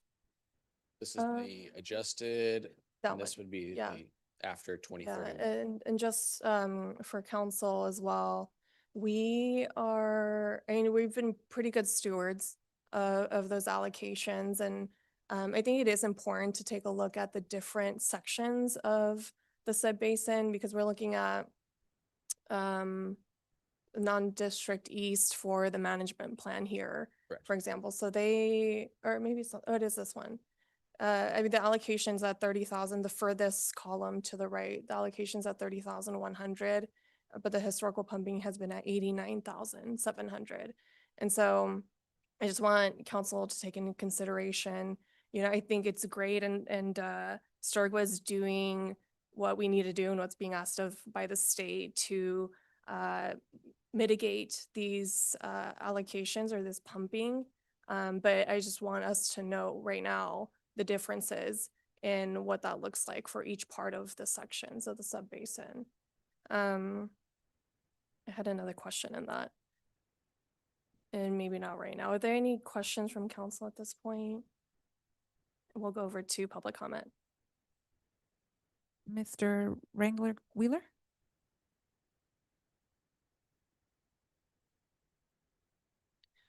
Hi, good evening, council members and staff. My name is Wrangler Wheeler. I'm a hay and almond farmer from West Modesto. Although I do not have the privilege of living in Riverbank, I do conduct business in and around your city limits. I'm here to discuss the potential effects and possible steps of action regarding the Sustainable Groundwater Management Act. I would like to thank a few members of your staff and your mayor, Rachel Hernandez, for taking the time to meet with myself and a few other farmers from the non-district west last week. Stanislaus County, in my personal opinion, has done a poor job of representing not only myself, but the tax-paying citizens of Riverbank. Throughout continued negotiations regarding shared cost and management actions, Stanislaus County has failed to give farmers like myself within the non-district west and the city of Riverbank a proper seat at the negotiation table. The problem they are effectively trying to solve exists within the non-district east from farmers who have planted permanent crops with no access to surface water, creating a deficit from excessive groundwater pumping. We can all agree we do not wish to share the potential costs associated with solving someone else's problems. Through continued communication with Riverbank staff, I would like to propose a working group that includes affected parties within the non-district west, including the city of Riverbank. We share common goals and understanding of keeping our own water costs manageable and affordable. With that being said, I do want to support the adoption of both 11.2 and 11.3 moving forward. I think it's in mutual benefit for everyone within non-district west. With that being included, I do want to acknowledge that looking at these numbers, the city of Riverbank and the community of Del Rio are both extractors, right? So you guys are pulling more out of the basin than you are putting back in, where us as farmers within the non-district west, we're all grouped together.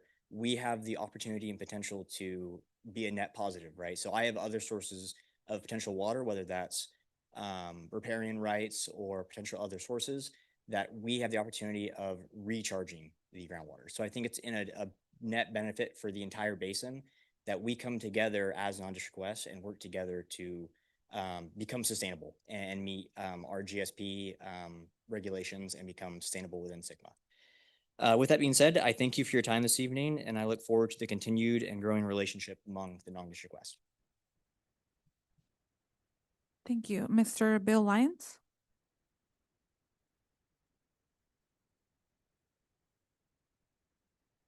Mayor, Councilman, City Manager, I was here, I think 3 or 4 months ago and talked about some of the issues that we saw coming, and they're now here. I want to let you know that I've been very engaged in this issue for the last 2 years. We own, my family owns the center called River Heights, most of the, mom and pop operators.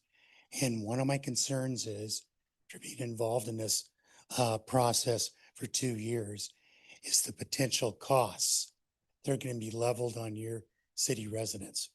As I've followed this and you've looked at the charts, there's one area that is not sustainable, and that's the non-district east. I think you have to realize that they've been offered solutions. Just today, MID passed a water sale program, provides 60,000 acre feet to the non-district east, but it's up to them to take advantage of it. Now, if they don't take advantage of it, as a sub-basin, the non-district west, which is basically Riverbank, Del Rio, and farmers, could definitely get hurt by our ability to use water and by fees. So I would say pass this issue, but be very cautious that your residents, some of my tenants, don't end up paying to solve the problems in the non-district east. Non-district east, great farmers, but they went up there for business reasons, put wells in, put permanent orchards in areas that did not have sustainable water.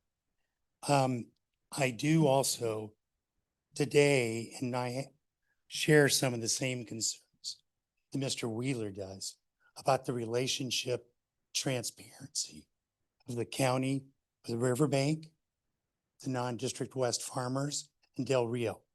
Just today, a bunch of farmers on the west side received a letter from the Department of Environmental Services, the steward. No mention of Riverbank as their partner as a steward. He passed it to Toby and he hadn't seen it yet. So I want you to take a look at this letter. especially page 2, where they're basically saying, we have an abundance of water. We are sustainable, but we need to share water with individuals that cause the problem. I appreciate your time and effort, and please watch out for your ratepayers. Thank you. Mayor, that is all for 11.2. Is there anything online by chance? I don't see anyone on Zoom wishing to speak on this item. Great, I'll bring it back to council for any more comments or questions. And if there's none, similar to the next item, so I want to say it now because I will forget. Mayor, sorry but- to interrupt. yes. We just have a resident that rose their hand on Zoom. Okay, yeah. Phone number ending in 3108. Can you please unmute?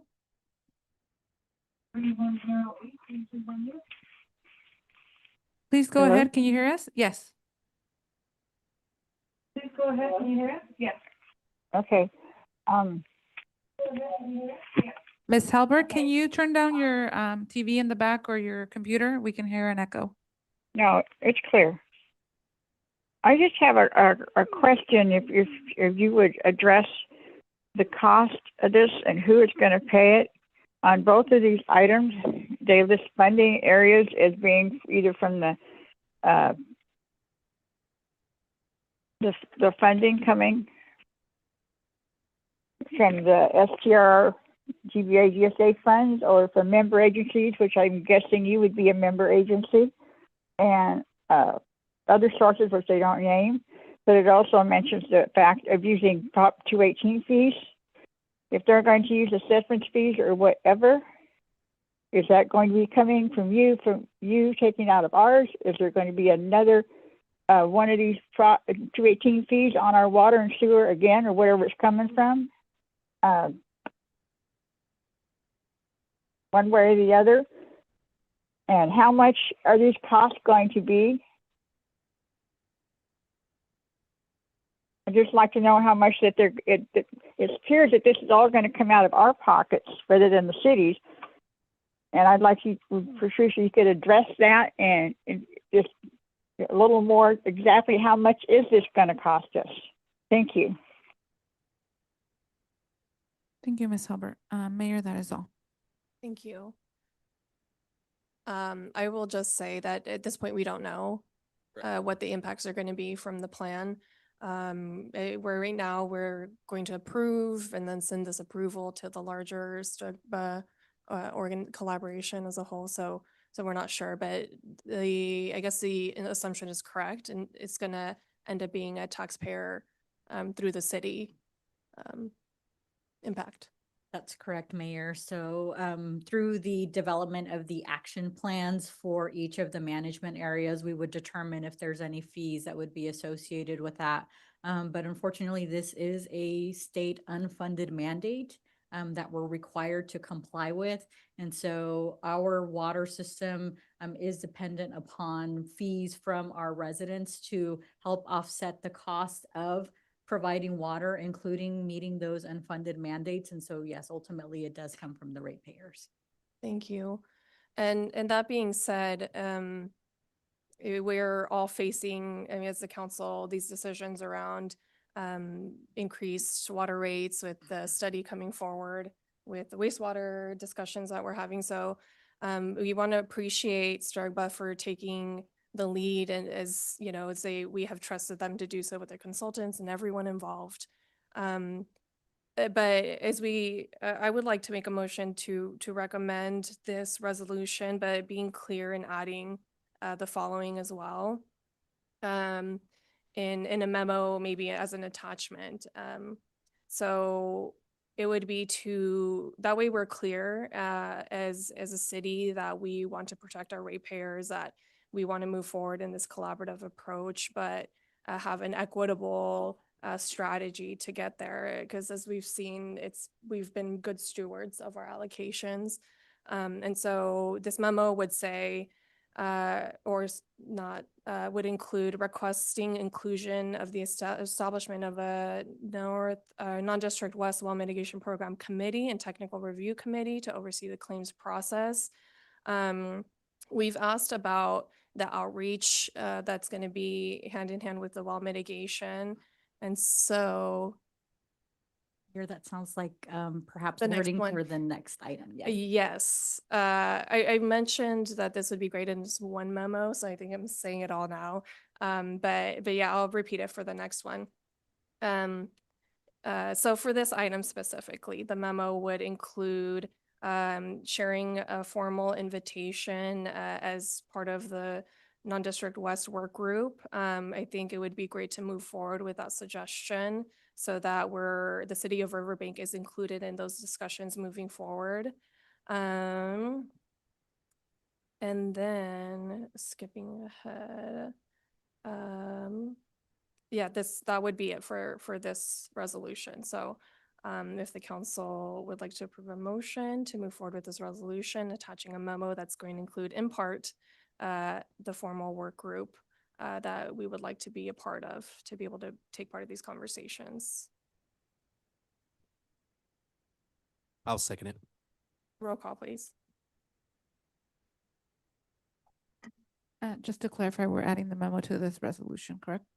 Yes. Yeah, it sounds like she has two, so just, For the next One- just what she two-part stated. memo, but Right. yes, yeah. Okay, Councilmember Uribe? yes. Councilmember Fosse? Yes. Councilmember Call? Yes. Vice Mayor Pimentel? Yes. Mayor Hernandez? Yes. Motion passes 5-0.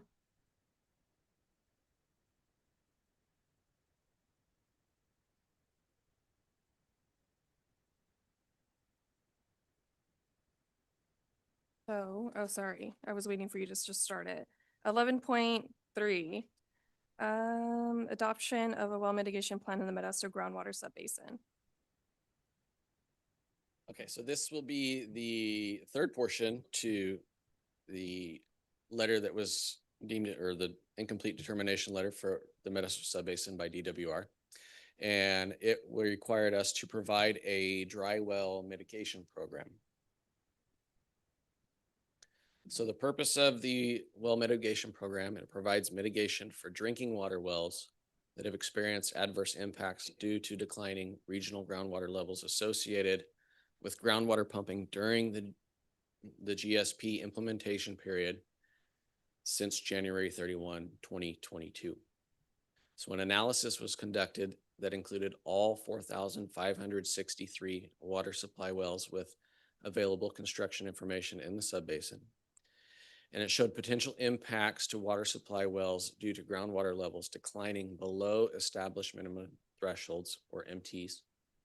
Potential impacts are expected to be limited to an interim period before planned projects and management actions are fully implemented, which would be January 31, 2022 through the hopefully sustainable, measurable objective year of 2042. It provides framework for the following elements: an application process and well mitigation program measures for impacted well owners.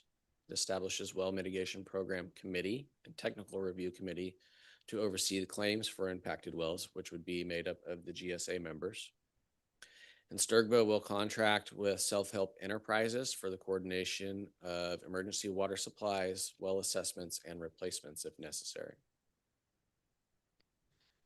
So there are local non-governmental programs that offer support for those affected by impaired access to drinking water within the Modesto Subbasin and across the San Joaquin Valley. You have the Valley Water Collaborative, which was formed to address nitrate groundwater contamination in private domestic wells used for drinking water in the Modesto and Turlock subbasins. And the VWC provides well testing and replacement water or water treatment systems for nitrate contamination to all qualifying applicants, regardless of income level. And then you have Self-Help Enterprises, or SHE, who offers emergency drinking water supplies, long-term mitigation support, and well stewardship educational resources for those who qualify under their program in Stanislaus County.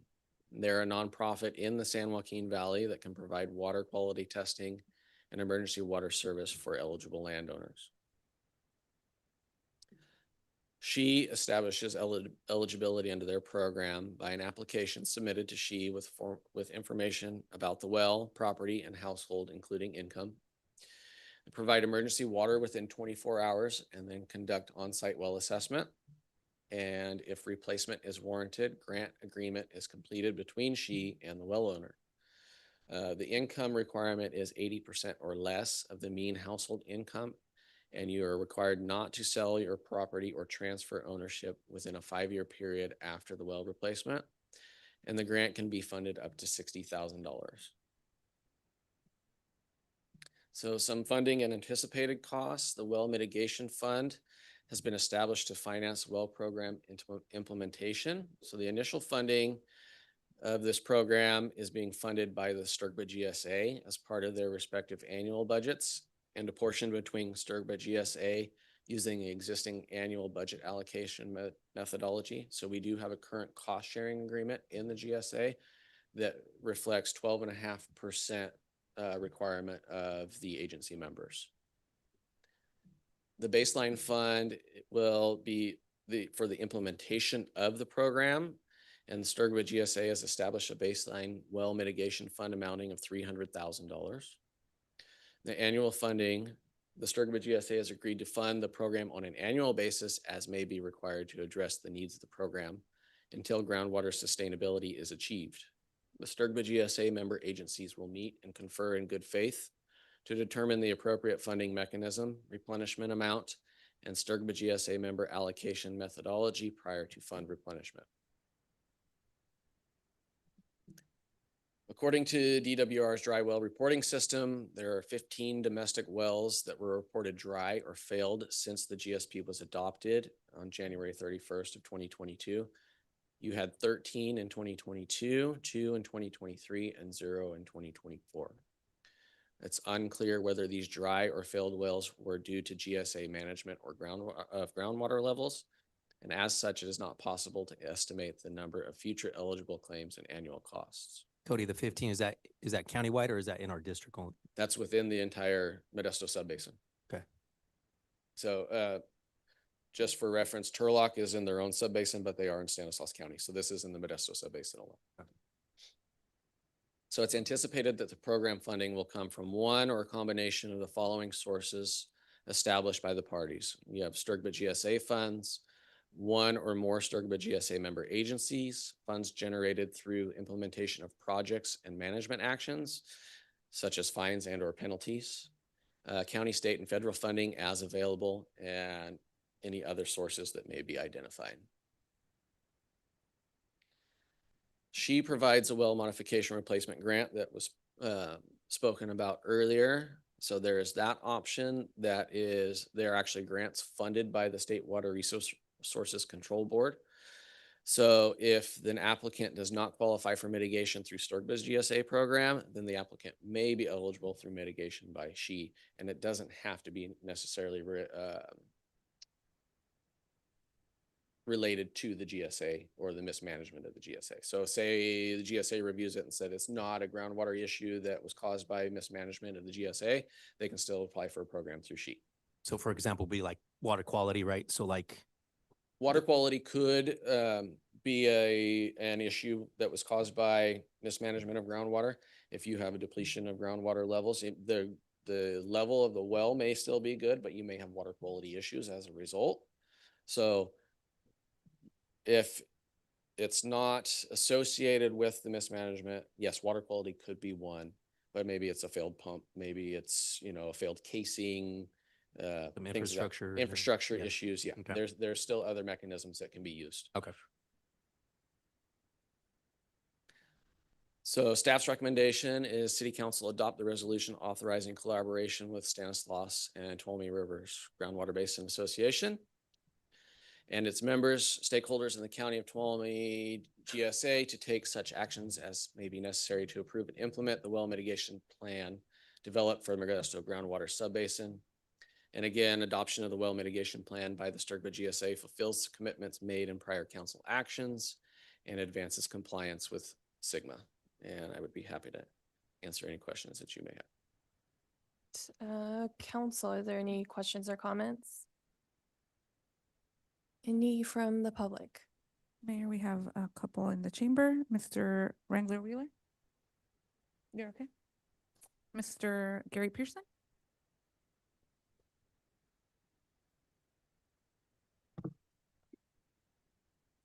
Good evening, council.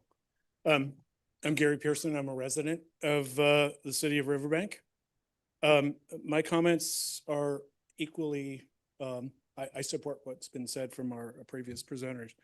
I'd also ask, what does it actually mean to me as a resident? I am considerably concerned about our future water security. I believe our city must actively engage in meaningful conservation and long-term planning, including expanding the conservation through gray water use, condensate recapture, and rainwater catchment systems. For example, at my house, I collect over 2,000 gallons each winter cycle, and I repurpose that within my landscape. This does not impede the overall water use, but improves our water use efficiency.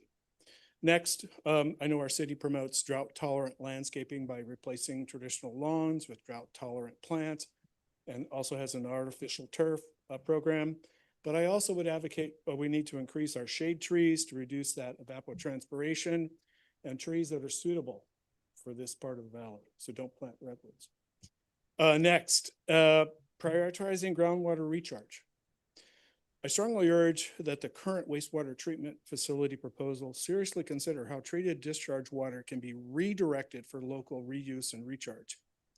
I know that there's part of that system is for local farmers to reuse. I advocate yes, but there's still volume that we could use to recharge the aquifer. Then encouraging the regional agricultural sector, which you've heard here, to rethink its long-term water use practices. I, as a longtime farmer, am constantly looking at the inputs to the farm and how I can be efficient with our natural resources, and water is one of those. Next, I really greatly appreciate hearing that we want to partner together and partner with Oakdale and Modesto, and also advocate we need to really think about our housing and truly get to that green housing and what we call LEED, inspired design standards. All new housing should be water efficient by design.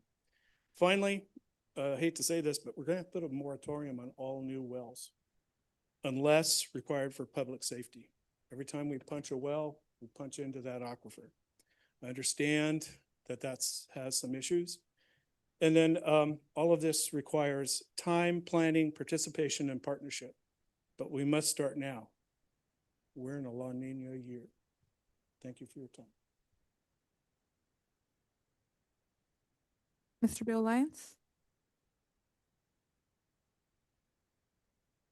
Yeah, thank you again. I'm just going to kind of follow up on the comments. I enjoyed your comments. Thought they were right on. This is another project that I would urge the council to support. Yes, I think it's important. I think she will do a good job.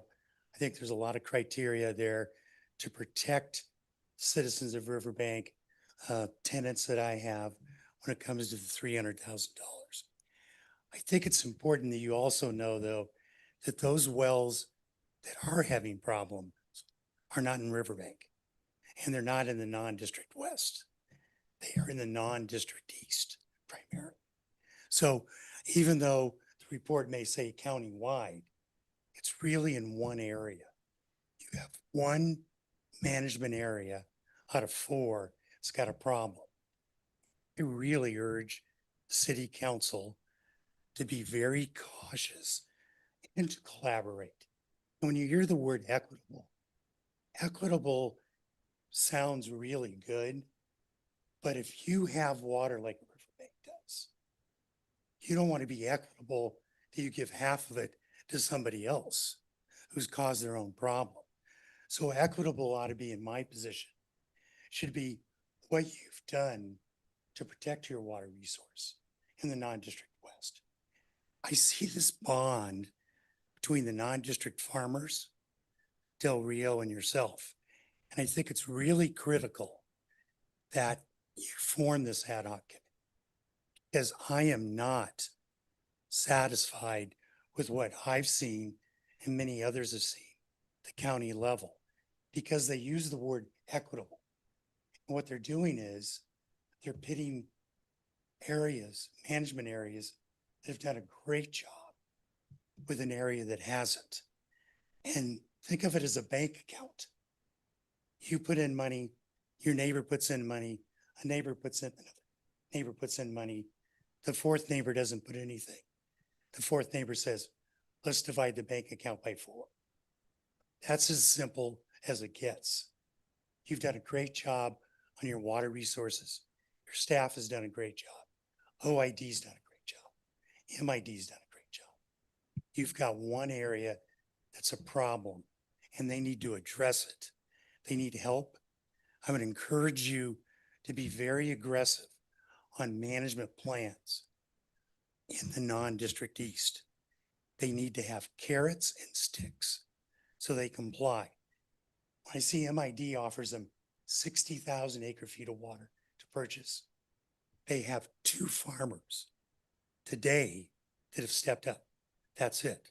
Because they're going to ride this thing till they're forced to deal with it. Thank you. Mayor, that is all I have for comments in the chamber. And then there's one on Zoom. Will the phone number ending in 3108 please unmute?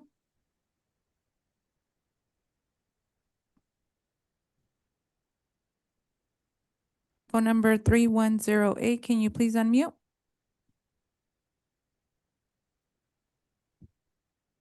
Hello? Yes, please go Hello? ahead. Yeah, I just wanted the comments that I made for the other item, also for this item, because they seem to have exactly the same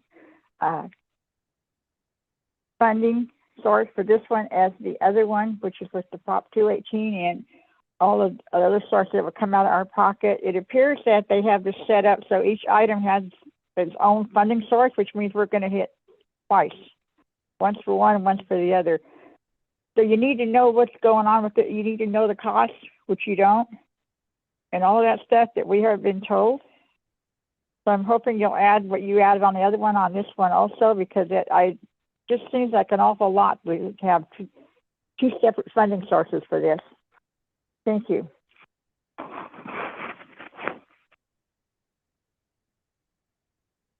Mayor, that is all we have for public comment. All right, I will bring it back to council for further questions or comments. Otherwise, if it's at everyone's pleasure, I would like to add the rest of the memo to the motion. Any other questions or comments? Okay, thank If you want to verbalize the memo.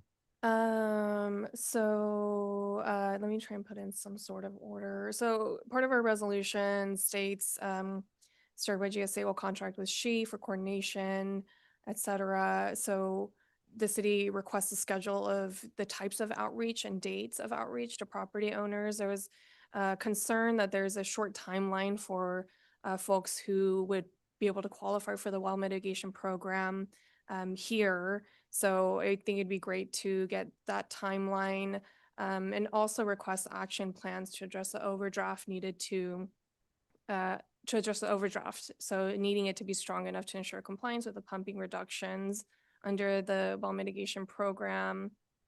Further request inclusion of the establishment of the non-district West Well Mitigation Program Committee and Technical Review Committee to oversee the claims process.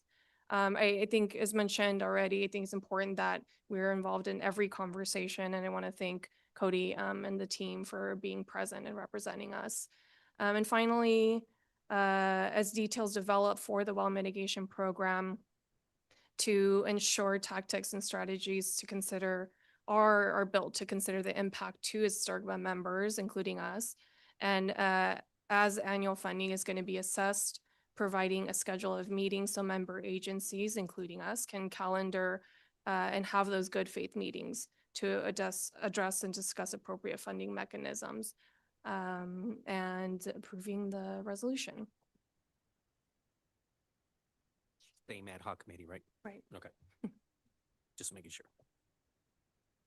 That was a motion? That was a motion. Okay, I'll second it. Roll call, please. Councilmember Uribe, Yes. Councilmember Fosse, Yes. Councilmember Call, Yes. Vice Mayor Pimentel, Yes. Mayor Hernandez. Yes. Motion passes 5-0. Thank you. Alright, thanks, Cody. Okay, 11.4, we have a resolution approving a consultant services agreement with JPW Communications, Inc. for the preparation of a community engagement strategy and communications plan. Mayor and council, good evening. I'm really excited to be able to present this item to council today. It's an item that has been on our strategic plan and is going to provide us with the opportunity to develop a community engagement strategy and communications plan to guide how we communicate best with our residents and our stakeholders, as well as how we communicate internally. So just a little bit of history, as I mentioned, it was part of our May 2025 5-year goal to improve public communications. There was a specific objective that was established to develop a formal communication plan that will include social media policies, translation services, and public access to information. And so the community engagement strategy and communications plan was determined to be the best option to be able to address all of these different objectives. And so what is the plan? The plan is envisioned as a comprehensive document to guide communications and engagement for the city. It'll focus on the successful, consistent, effective, and collaborative approach to engage city council, city employees, our residents, our visitors, and our stakeholders. The goals of the plan are to define the messaging, priorities, strategies, and tools that the city will deploy to improve community and stakeholder engagement, that with a set of tools and priorities to offer access to information and amplify meaningful participation in and a broad understanding of city services, initiatives, and resources, and to be able to create guidance and establish best practices for the city council and city staff on external communication with the community. So a little bit of the RFP process, we did issue a request for proposals back in October. We did offer an opportunity for proposers to ask us questions and then had a submittal deadline of December 11th, 2025. We did receive 4 proposals, and we did have a ad hoc committee of city staff, city council, and our consultant, Jane Media Services, that reviewed the 4 proposals. We selected the top 2 to bring back for interviews. And then today we are excited to be able to award the contract. As I mentioned earlier, 4 proposals were received, and the proposals were evaluated based on the submission of the proposal, the qualifications, the project and implementation plan, and of course, pricing. And so our recommendation is to award a contract to JPW Communications based on their extensive experience working with local government, the methods that they'll be using for collecting data from council, staff, and stakeholders, which include residents, their approach to the plan development, the timeline that they've established for this project, which is approximately 18 weeks, and their pricing was extremely competitive. This is a bit of a breakdown with regards to the tasks and the cost proposal. So task 1, which is to gather input at an estimated cost of $41,765. Mind you, some of these do include travel costs, so they'll be able to meet with staff, with council, and with stakeholders in person. The plan development, $41,195. Task 3, the training, $24,680. And then part of the deliverables, which of course are the plan itself, $81,80, with a total estimate of $115,820. I'm not going through the specific details of each task, as I am going to invite Jenny Windle from JPW to Communications to be able to go through each of those and to introduce her firm to council and to our residents. I did skip over really quickly 2 optional services that we will discuss whether it makes sense to implement here at the city. So within the resolution, I've allowed for discretion for myself and the committee that reviewed that to have further discussions with JPW as to whether we would implement these additional services or not. They do fall under my threshold of approving additional funds for projects. So I would be able to do that without having that conversation today. And so with that, I will go ahead and transition that over to Jenny with JPW Communications. Thank you so much. Good evening, Mayor Hernandez, City Council, residents here this evening. My name is Jenny Wendell. I'm the founder of JPW Communications, and it's a pleasure to be here with you tonight to go over a little bit about our company, get you familiar with who we are and the work that we've done. Our agenda for my presentation really just includes a bit about our company, our approach to this work, and then we'll walk through those 4 task areas to give you a little bit more detail about what that all entails. So I wanted to start out with this quote, a favorite of mine, that plans are nothing and planning is everything. And we do this process quite a bit for cities, counties, special districts throughout the state. And we always sort of get a bonus plan from the planning process. And what I mean about this is we're obviously working towards developing a communications and community engagement strategy for you, but the process is really robust. It's really steeped in a lot of research that we do with stakeholders, residents, staff, council. And in that process, we also learn a lot about things that may not even be on your radar at the moment. So we really enjoy the process. We lean into the process. It is a process.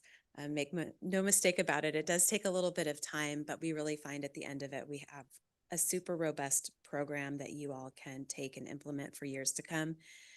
And we learn quite a bit along the way, and we share all of those findings with you.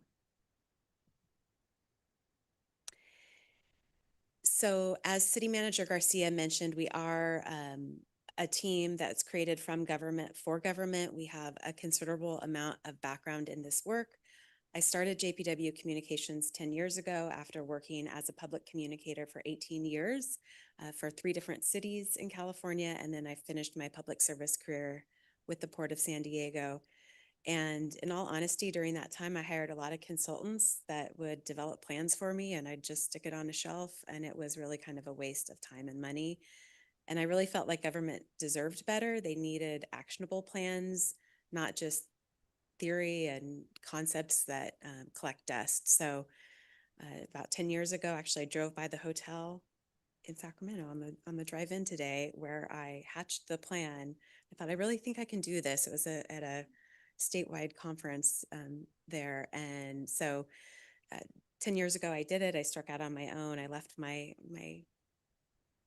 CalPERS behind and started JPW, and we've had a lot of fun over the last 10 years working for several different agencies, as I mentioned, throughout the state. We are government centric, we are California specific, so we don't work outside of the state very often, and it's because A, we love where we live, and B, California is very nuanced. It's like a country, right? There's so many laws and nuances to the place we live and the place you govern. So we really want to be attuned with that and dialed in to all those specifics.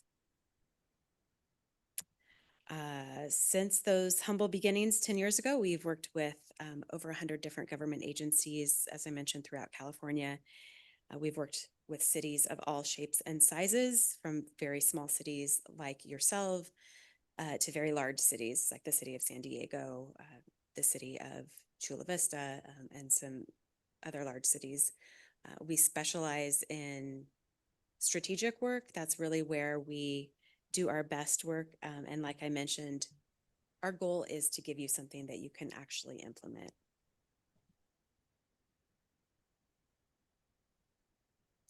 And just 4 quick things that I wanted to touch on that, I was really happy that you selected us, because when we got off the line with you all, we felt like it was a great match as well. We shared these on the call, but just for the good of the order tonight, as I mentioned, we have that statewide experience. We also really lean into data in the process, which you'll hear about in just a moment.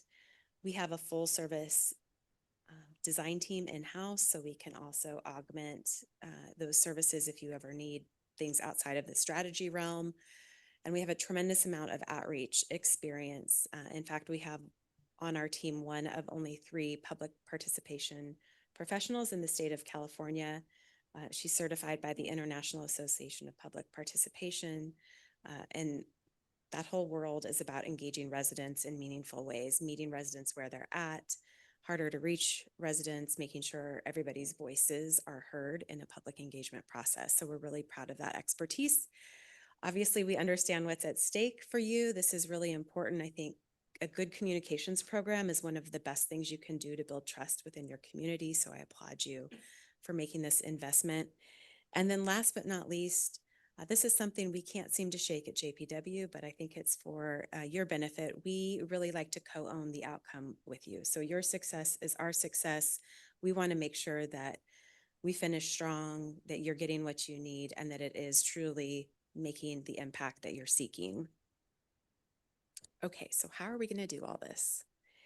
So that task 1 is where we are going to do all of our fact finding, as that little graphic there on the right indicates. Our goal during this process is really to get to know you and understand your current communication landscape, your workflows, what success looks like to you all, what your priorities are. We're going to audit your existing communications program, provide some thought towards that, listen to leadership, staff, and the community to hear from them as well. And really I want to underline this last part. We really want to ensure that there's inclusive multilingual engagement in that process so that we're not just hearing from the regular suspects, as we like to call them. Not that we don't want to hear from them, we do. We just want to hear from everybody.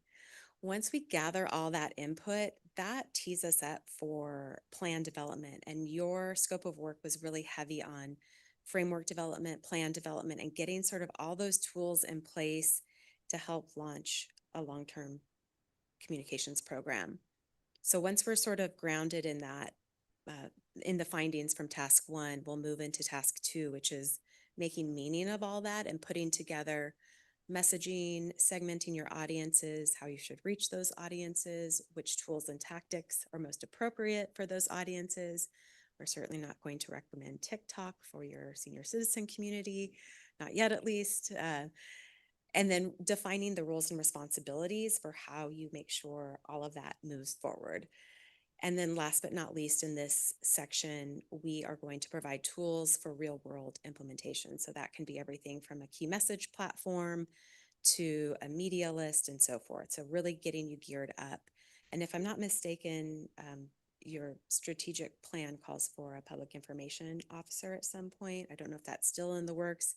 If it is, they're going to have a landmine when they get here with all of these great things to put in motion. So Jenny, you guys are focused on kind of creating that blueprint for the PIOs, correct?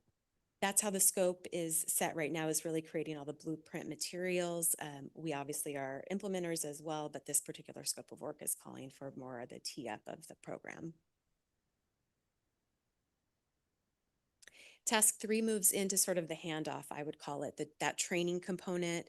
The goal here being bringing those plans to life. This will be some practical hands-on training, making sure everybody knows who's on first, what the roles and shared responsibilities are. I believe there's some media training in there for media readiness and confidence. And again, as you've heard me say throughout this, really built for real world use, not to sit on a shelf. And last but not least, this last part is more about deliverables and the plan evaluation. We want to provide you a system that you can measure all of this work eventually. Doesn't do any good if you're putting all this communication out and it's not having the effect or impact that you want. So we have a lot of thoughts and also tools that we can offer to sort of set the stage to measure effectiveness as you get into the implementation program. So that could look like anything from a dashboard that measures resident sentiment to just a way to track everything that you're doing in one place and how sentiment is tracking online and so forth. So we'll understand what that should look like when we get into the planning process a little bit more. And then last but not least, this was already touched on earlier, but we do have an estimated timeline of about 18 weeks from start to finish. We will be back in market right out of the gate to meet with you all and do some SWOT analysis. Then we have those surveys, the one-on-one conversations, and the communications audit plan. I like to say that's sort of the getting under the hood position part of the program. We don't like to diagnose things until we kind of know the lay of the land. So that's what we're planning on doing right away once we are ready to get started. And that concludes my presentation, but I'd love to entertain any questions that you all have. Thank you so much. Council, are there any questions or comments at this time? I just want to make a few comments from the interview process when we had our phone conversation and some of the reasons that I really leaned into you all that are relevant to Riverbank and could be useful for council when making the decision. They worked with the city of Belmont, who was experiencing growth. They had a similar population to us. And San Marcos was one of the had the fastest growing CSU. So they're adapting to growing populations, which Riverbank is tremendously growing. And the variety of demographics within San Marcos, which Riverbank does have a variety of demographics. So to me, that was a really good fit. And then the biggest takeaway for me when we left our phone conversations was meeting residents where they're at. We don't have a big chamber, so we can't get 26,000 people in here, whether we want to or not, but meeting people where they are, finding group homes where they're at, or going to school. So just really meeting people and targeting audiences that may not be willing to speak. So I really appreciated that about them. And to add to that, because it was all of that, including you being hands-on, we really appreciated that in your expertise.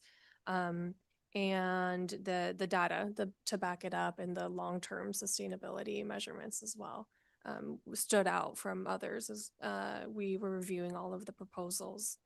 And just to add to a little bit of your comment, Councilman Moriba, because we have had discussions around the PO, but also I think it's so important for our staff who has served in a communications capacity, or city clerk in the past, and some of our admin staff at the time or right now. Jane Media Services that jumped right in and increased our communications, and us as a council to be on the same page right now and in the future with this plan. And so really looking forward to this. I will bounce it over to public comment. Is there any public comment at this time? Mayor, we did not receive any comment cards or anything on Zoom for this item. Great. I'll bring it back to council for any more comments or questions. And if I can get ahead of myself here, we'll make a motion to approve this resolution approving the consultant services agreement. Second. Roll call, please. Councilmember Uribe? Yes. Councilmember Fossey? Yes. Councilmember Call? Yes. Vice Mayor Pimentel? Yes. Mayor Hernandez? Yes. Motion passes 5-0. Thank you so much, Jenny. Thank you so much. We look forward to working with all of you. Thank you. All right, we are at our staff reports. So just a couple of comments from staff, from our planning department. After submitting the third round of updates to our housing element to HCD, we have received approval to move forward with consideration of adoption of the final document. So we are tentatively scheduling that for approval at the Planning Commission at their March meeting, and then at our first April meeting for City Council. From our Parks and Recreation Department, the third annual My Little One and Me Dance, as Michael shared earlier, will take place on Saturday, February 7th from 5 to 7 at the Community Center. They'll be offering a fun, family-focused evening for adults and their little ones to enjoy quality time together. The event will include dinner, dancing, games, and interactive activities that will create a memorable experience for all attendees. The tickets are $45 for one adult and one child, and then additional tickets can be purchased for $15 per person. They can be purchased online or here in person at our Parks and Recreation office. From our finance department, a reminder to our businesses that business license renewals are due and will be considered late as of January 31st, 2026. Late fees will be added and delinquent notices will be mailed out. And then a final comment from our Public Works Department. Next week, our street sweeper is going to be going in for some upgrades. And so we will not be having street sweeping services for the entire week. So that would be from February 2nd through the 6th. And that is all from staff. Thank you, Vice Mayor. Thank you, Mayor. On the 13th, I had a meeting with Mr. Steve Grand from Grand Asia for Sister City. We are planning the Chinese Lunar New Year event, so stay tuned for that. It's in the beginning stages. Also on the 16th, we had the Chamber of Commerce Awards Dinner. I want to give a shout out to Olivia and Monica for all their hard work and to all those that took the time to make it a great night. Even though there was a movie being shot here in Riverbank, there was a great turnout. And also, seniors, if you need help with your utility bills, reach out to me. St. Francis of Rome has access, and I can help you with that. Also, if you need help with groceries, there is a CVOC program that you can reach out to me about. I'll be having a meet and greet in February. Stay tuned. I'll give you the time and date. Thank you. Thank you, Councilman Moody Ben. Thank you, Mayor. We've been discussing strategic plan, ad hoc committees. Is something I should have probably mentioned at the last one when we were kind of assigning committees and subcommittees. I'd love to get just an update from staff on our strategic plan. We wanted to do a ad hoc committee for tourism, kind of create that guided city tour where the benefits would go to historical society. So if I can get an update on that. The chamber asked, since I am an ambassador, if I would mention some of the events for February. So February 4th, and it is open, meetings are open to the public, so feel free to stop by. They do meet on Claus at the RIC. February 4th, their first ambassador meeting of the year, and they are recruiting other ambassadors, so feel free to stop by. February 5th will be a multi-chamber held in Patterson. February 7th, they'll be doing a food truck ribbon cutting just down the street behind us here. And February 13th, the Boot Barn ribbon cutting will be at 12 o'clock that day. And then February 25th, the Lunch and Learn from 12 to 1 at the Timeless Real Estate. And then a save the date for the Easter egg hunt for March 28th. And that's all I got. Thank you, Councilmember Fossey. On February 6th, the Riverbank Historical Society will have their annual installation dinner meeting. It'll be at Perco's at 6 o'clock. We'd love to have anybody who would like to see what we're doing or become members attend, as well as all the council members and the mayor and staff. On February 17th, the women's group will be meeting at 6 o'clock at the Morris Nursery. So if you have gardening questions and you want to come and see who's at the women's group, please show up at 6 o'clock. Thank you. Thank you, Councilmember Call. On the 17th of January, our Riverbank branch for the Stanislaus County Library reopened. I was able to be at the ribbon cutting, and if you haven't been by, I highly encourage you to go. It is absolutely beautiful in there, and all of the books look absolutely perfect. I couldn't stop taking pictures of them because none of them have tears or dents or anything. I loved it. They also have, they're bringing back their book clubs, and they're doing story time, and there is a bilingual story time. And then last week, the mayor and I were at Cal Cities.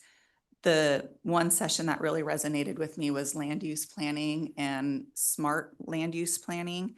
And that kind of leads me into the next thing that I've been doing. I'm knee deep into meetings with constituents and other elected officials regarding the Riverwalk project. So if I have not met with you about it, or if you would like to have a refresher or just more conversation, I encourage you to email me so that we can set up a time to meet.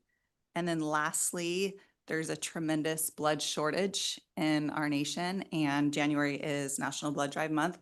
I'm personally donating tomorrow, so I encourage everyone, if you are able to donate blood, to sign up to do so.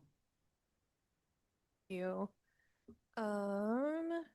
Yeah, there was, and especially with Jenny here to give you a flavor of what happens in our City of Action. We had a film crew come out to film a romantic comedy, I believe it was, a holiday romantic comedy. And it's been so sweet because the main actress or the main actress has been just posting about Riverbank every single day.